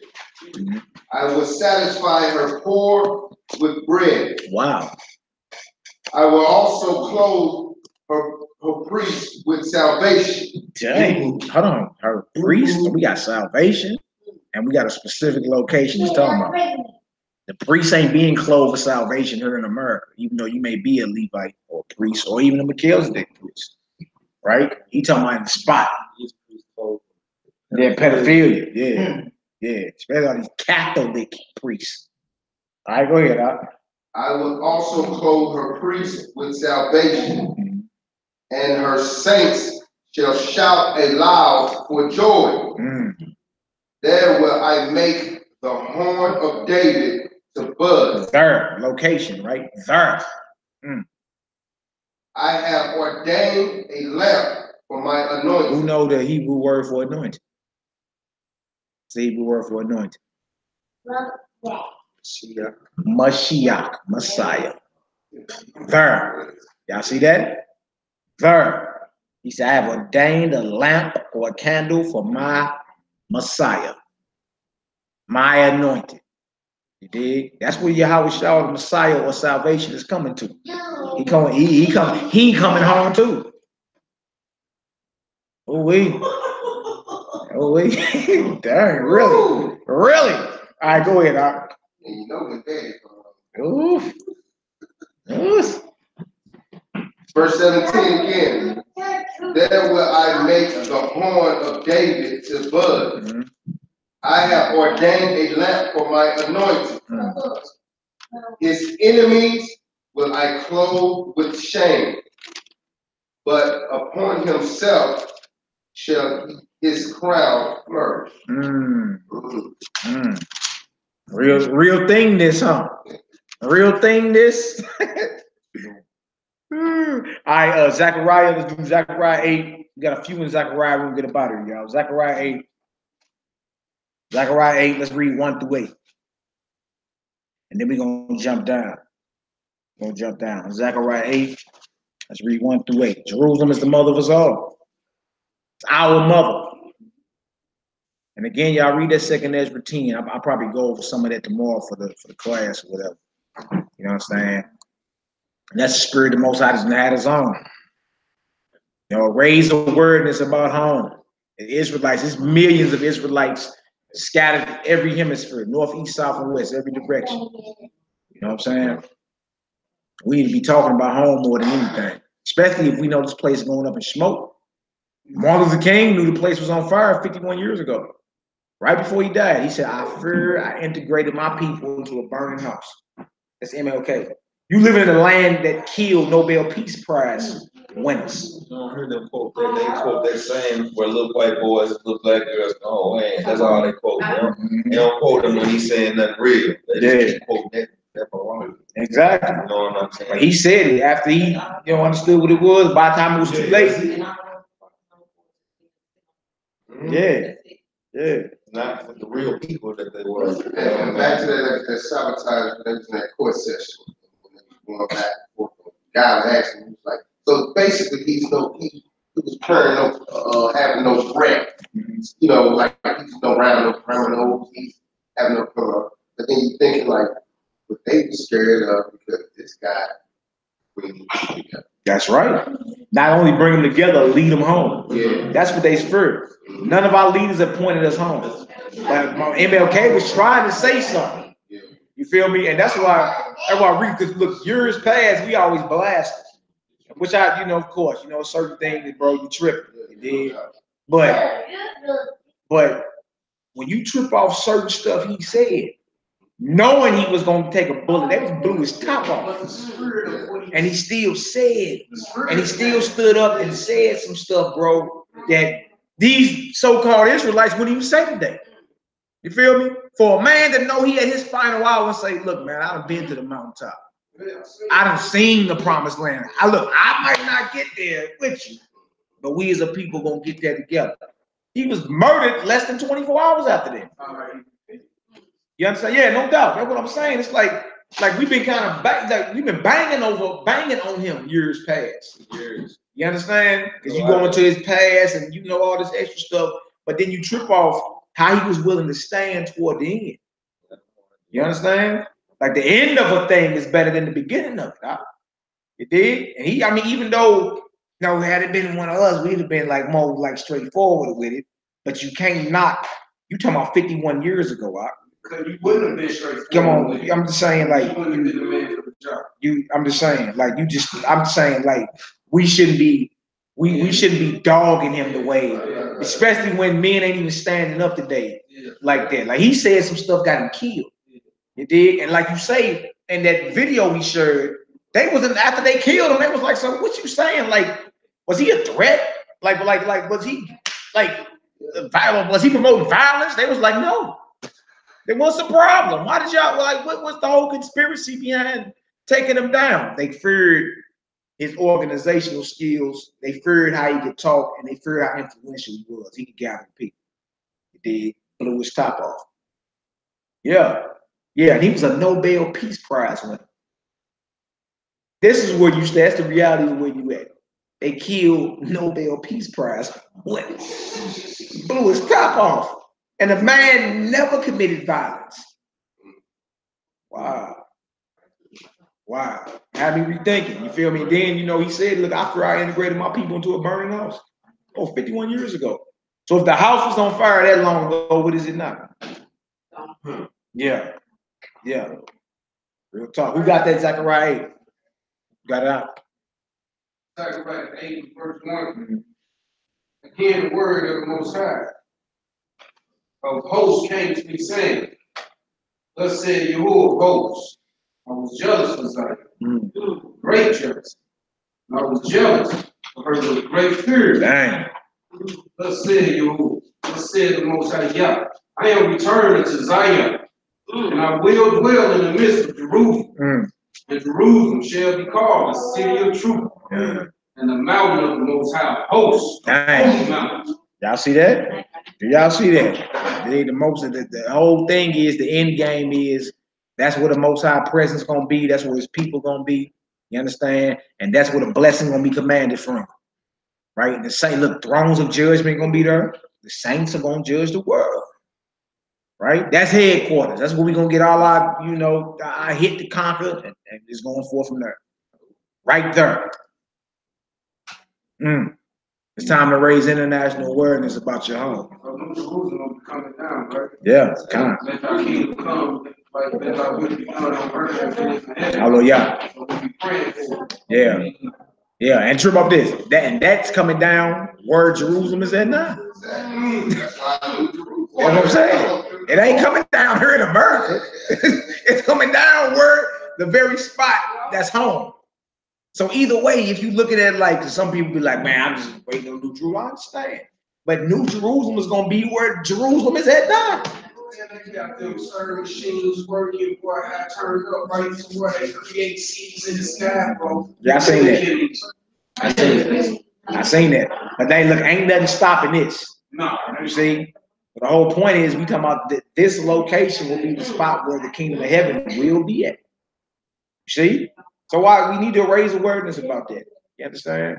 We need to be, I'm talking about constantly. This is what it is.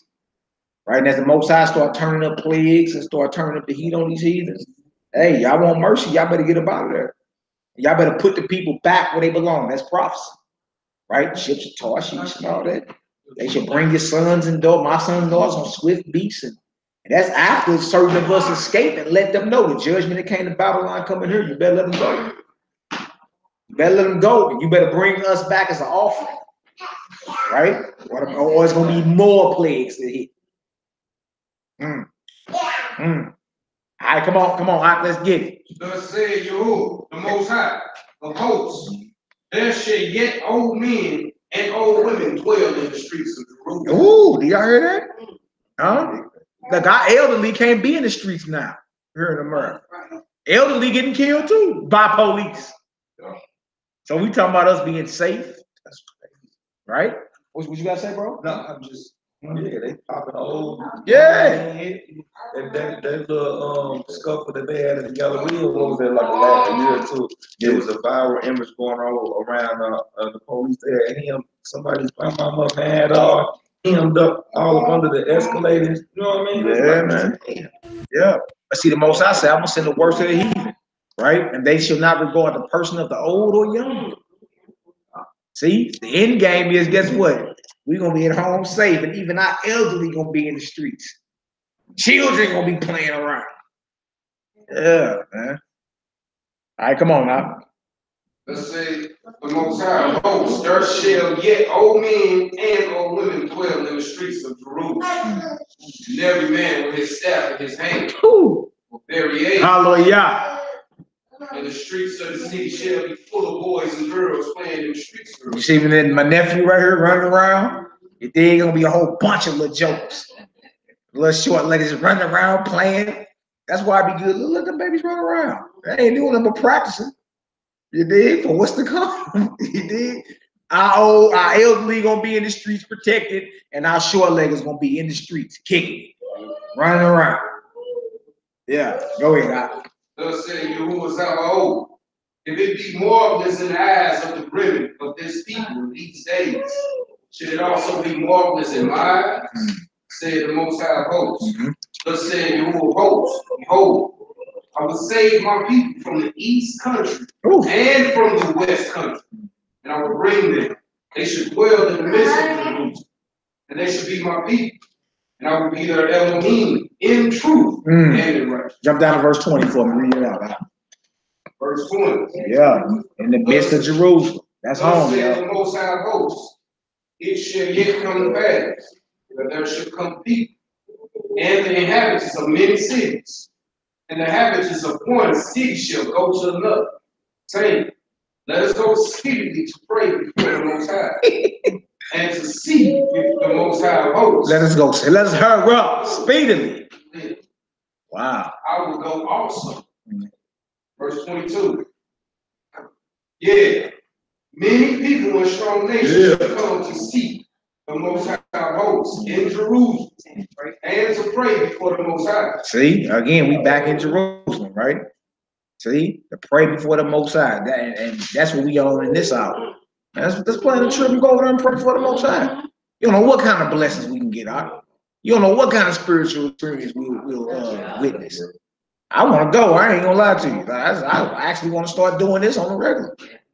Got some money saved up. Let's go. Let's go to Jerusalem. Let's go to Israel. Go pray before the Most High. It's good. What else we doing? Spring break was going on, baby. Let's go. What we waiting on? Start doing it, man. You know what I'm saying? Get about your comfort zone. All right? Again, how the hell are you comfortable behind enemy lines, getting tortured? I mean, the heathen like that. Torture techniques don't even work on them. Anybody else would have been like, you know, they'd have tapped out by now. Like you, niggas on the same form. Yeah. To pray before the Most High of hosts, and knows it keeps giving us a spot. They keep giving us a spot to where we're gonna be praying at. And they say people gonna be going speedily. Like, let us hurry up and get there. Let's get it out. Verse 23. Thus said the Lord of hosts, in those days it shall come to pass. 10 men shall take hold out of all languages and nations. Even shall take hold of the skirt of him that is a Jew. You know, the skirt or the hem is where our fringes hang from. So we're just saying the nation's taking hold onto the law of the Most High. Fringes represent the law of the Most High. That's right. Notice where who they getting the law from? Israel. right? So now we got the other nations, you understand, they see our power, see the glory the Most High done gave us, and they like, look, we see the Most High God is with y'all. We going with y'all. They taking hold onto the law, meaning they gonna be taught. You understand? They're gonna be in order. And they're gonna be servants. That's just what it is. You feel me? But everything done in a righteous order. You feel me? Get that black clan mentality out your mind. We're not talking about that. We're talking about righteous order. And then the order is you're the master. You understand? They're the servants. This is what it is. All right, go ahead, Al. Thus said the Most High of hosts, in those days it shall come to pass, that men should take hold of all languages of the nations, even shall take hold of the skirt of him that is a Jew, saying, we will go with you, for we have heard God is with you. Yeah, so the fame and everything that spread about the power that then returned to God's people. We going with you. We done heard God is with you. What does that mean? That means the Most High is magnified in the midst or sanctified amongst His people. That means them spiritual powers done return. You understand? We heard the Most High God is with you. We rolling with you. What we need to do? You see, a changing of the guard is coming. Go ahead, Doc. Verse 23. Oh, that's it for that? Dang, I read 22, 23. My bad, brother. Please forget your brother. Give me Zechariah 10, 3 through 9. Got a few more. We out of here. Yeah, my bad. I thought you was in 21. I overlooked that. Yeah, it's all good, brother. Please forget your brother. Well, hold on, Zechariah. Check this out, sir. Hold on. Go ahead, Eagle. Check this out real quick. It's a quick verse. It's in Baruch chapter 4. Baruch 4? Yeah, Baruch 4. Verse 28 to 30. It says, for as it was your mind to go astray from God, so being returned, seek him 10 times more. Woo! For he hath brought these plagues upon you. For he that hath brought these plagues upon you shall bring you everlasting joy again with your salvation.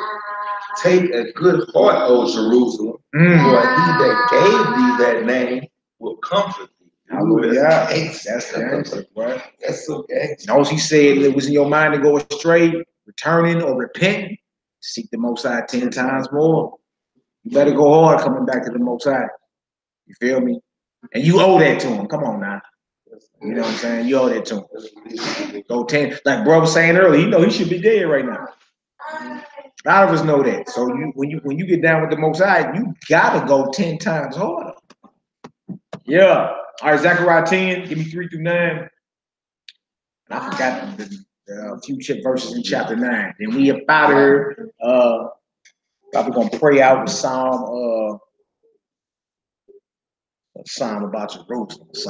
Find a Psalm about Jerusalem, brother.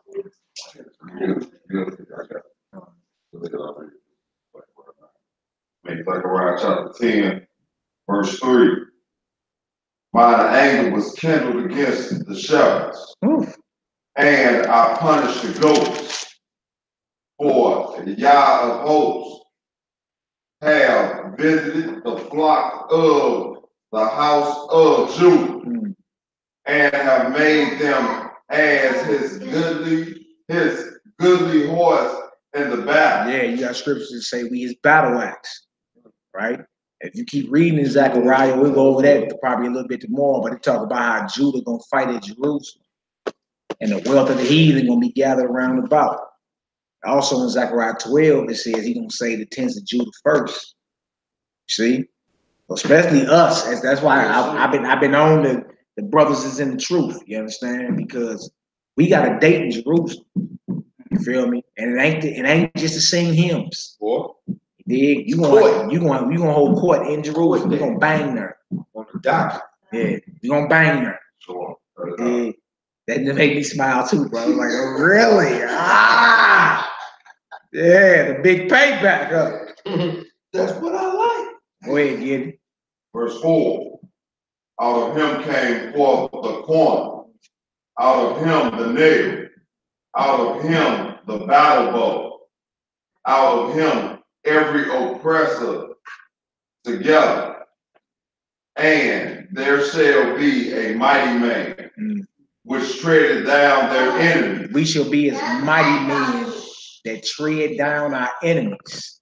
You see, now y'all seeing what they fear, because once we started raising awareness about Zion and Jerusalem, the inevitable, it did, for the sons of Judah is we got to bang there. And we're going to be like mighty men that tread down our enemies. They don't want you to hear that. That's like, oh, hold on, man. That's a little too radical, brother. Like, you know, you're looking at that wrong, brother. But the scripture said we should be as mighty men. We're going to stomp our enemies up. And that means spiritual power coming back. But notice where it's at. Yeah, notice where it's at. It ain't in Ecuador. Yeah. It ain't in France. Yeah. It ain't in Nova Scotia. Nova Scotia. It's not from the Arctic ice caps of Greenland. The northernmost regions of the Netherlands wilderness. Yeah. No, it's at home. We're gonna be like mighty men that tread down our enemies in the streets. You see? So the more they start seeing Judah up in there, coming back visiting on the regular, you feel me? This stuff start ringing in heathens' mind, like, wow. That's why the whole thing is to stop the rise of this. J. Edgar Hoover said it back in the 60s. The whole mission for COINTELPRO was to stop the rise of the Black Messiah. There will never be another Black Messiah, Let you know they know who the Messiah is, right? There will never be another Black Messiah unless we give it to them. That's the whole mission of this government. And that's why you see certain things happening in Israel. It's confusion, right? Now, where is real Jerusalem? Nobody knows. Now the map's been flipped upside down. Everything is to keep you confused. You see? Because the inevitable is you gonna bang there in Jerusalem, right? And tread down your enemies in the streets. That's beautiful. Go ahead, What else to say? Right, again. And they shall be as mighty men, which treaded down their enemies in the myrrh of the streets, in the battle, and they shall fight, because the Most High is with them. Hallelujah! And the riders on horses shall be confounded. That's beautiful. Come on. And I will strengthen the house of Judah. And I will save the house of Joseph. Right. And I will bring them again to the place I will bring them again to the place to place them. For I have mercy upon them. And they shall be as though I had not cast them off. Woo! For I am the Most High, their power, and will hear them. Now, Triple, he said to place them. That means to establish them. That's what they don't want us to get, a strong foothold in the land. You feel me? And as you start going back more and more, your spirit gonna be a spirit. I might not leave. I'm not gonna stay here. I'll catch y'all. Yeah, I'll back when y'all come back up for the next piece. I'm good. You know what I'm saying? That's what you're gonna start seeing. Again, y'all, it's a cause. It's a cause, you know what I'm saying? But see, it's leading up to this day right here. Come on, you got Trump and them passing 400-year legislation last year. You got the kings of West Africa saying 400 years is up. We sorry. You know what I'm saying? We sorry, right. You got the United States Embassy getting moved to Jerusalem, declaring Jerusalem the capital of Israel. You got Donald Trump face on the temple currency. You got his son-in-law, Jared Kushner. Yeah, you got all type of stuff.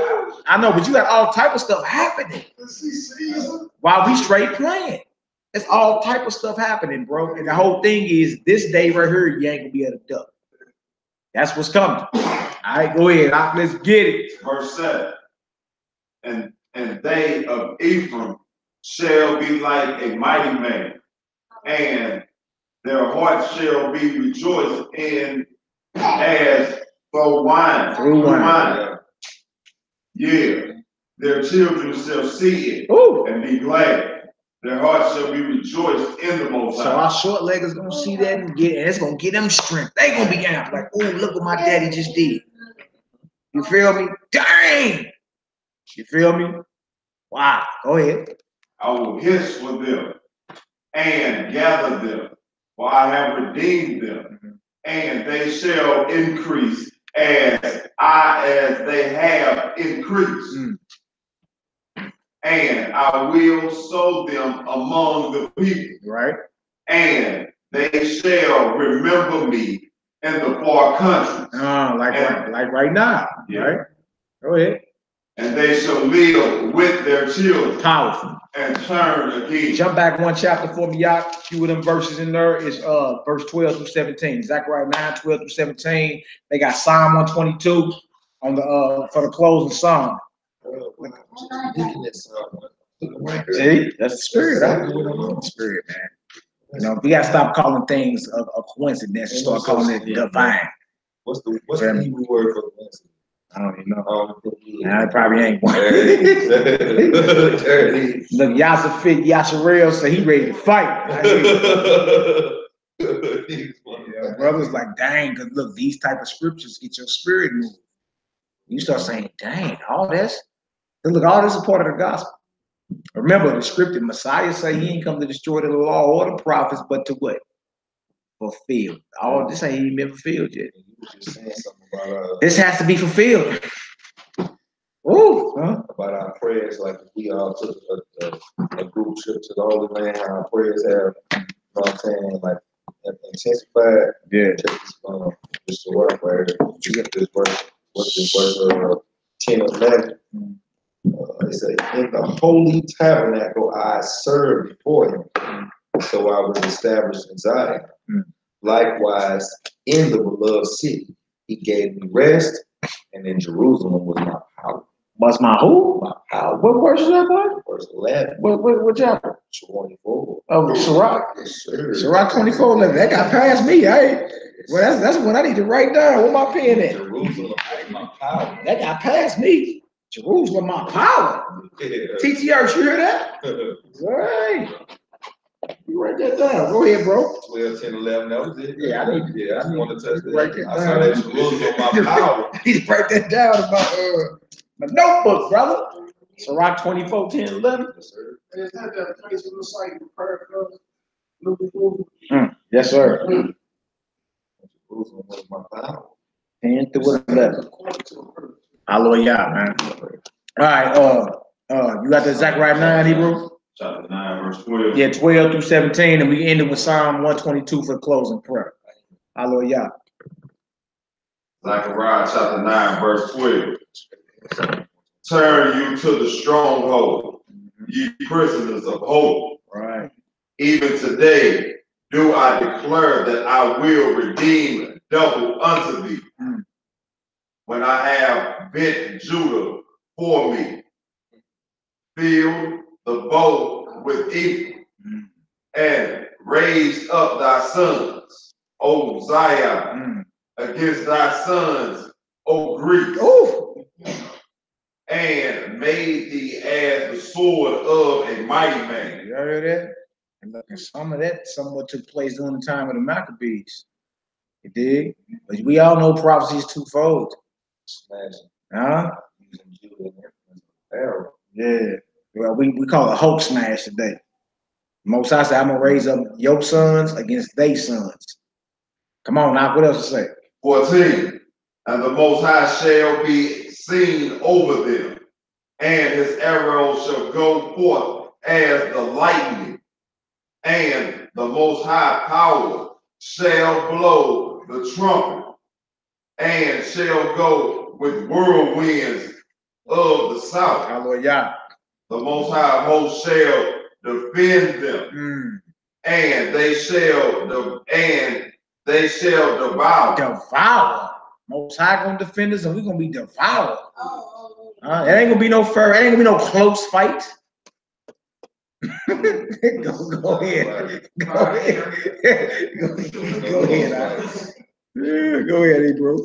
And subdue with sling stone, and they shall drink and make a noise as through wine, and they shall be filled like bowls, and as the corners of the altar. And the Most High their power shall save them in the days as the flock of his people. For they shall be as the stones of a crown, lifted up as a ensign upon their land. Yeah, upon his land as an ensign. You feel me? Like on Jersey, your crown, a sign. As a banner on their land. You say what, Hebrew? It's like the Jews with the crown. Yeah. He just described it. Like Yeah. Hallelujah, bro. Let's get it. 17. For how great is his goodness, and how great is his beauty. Corn shall make the young man curve, and new wine the maize. Hallelujah. All praise. Rock, you want to pray us on out? Psalm 122, y'all. We're going to face Jerusalem. That's this way. We're going to lift up prayers toward the Most High.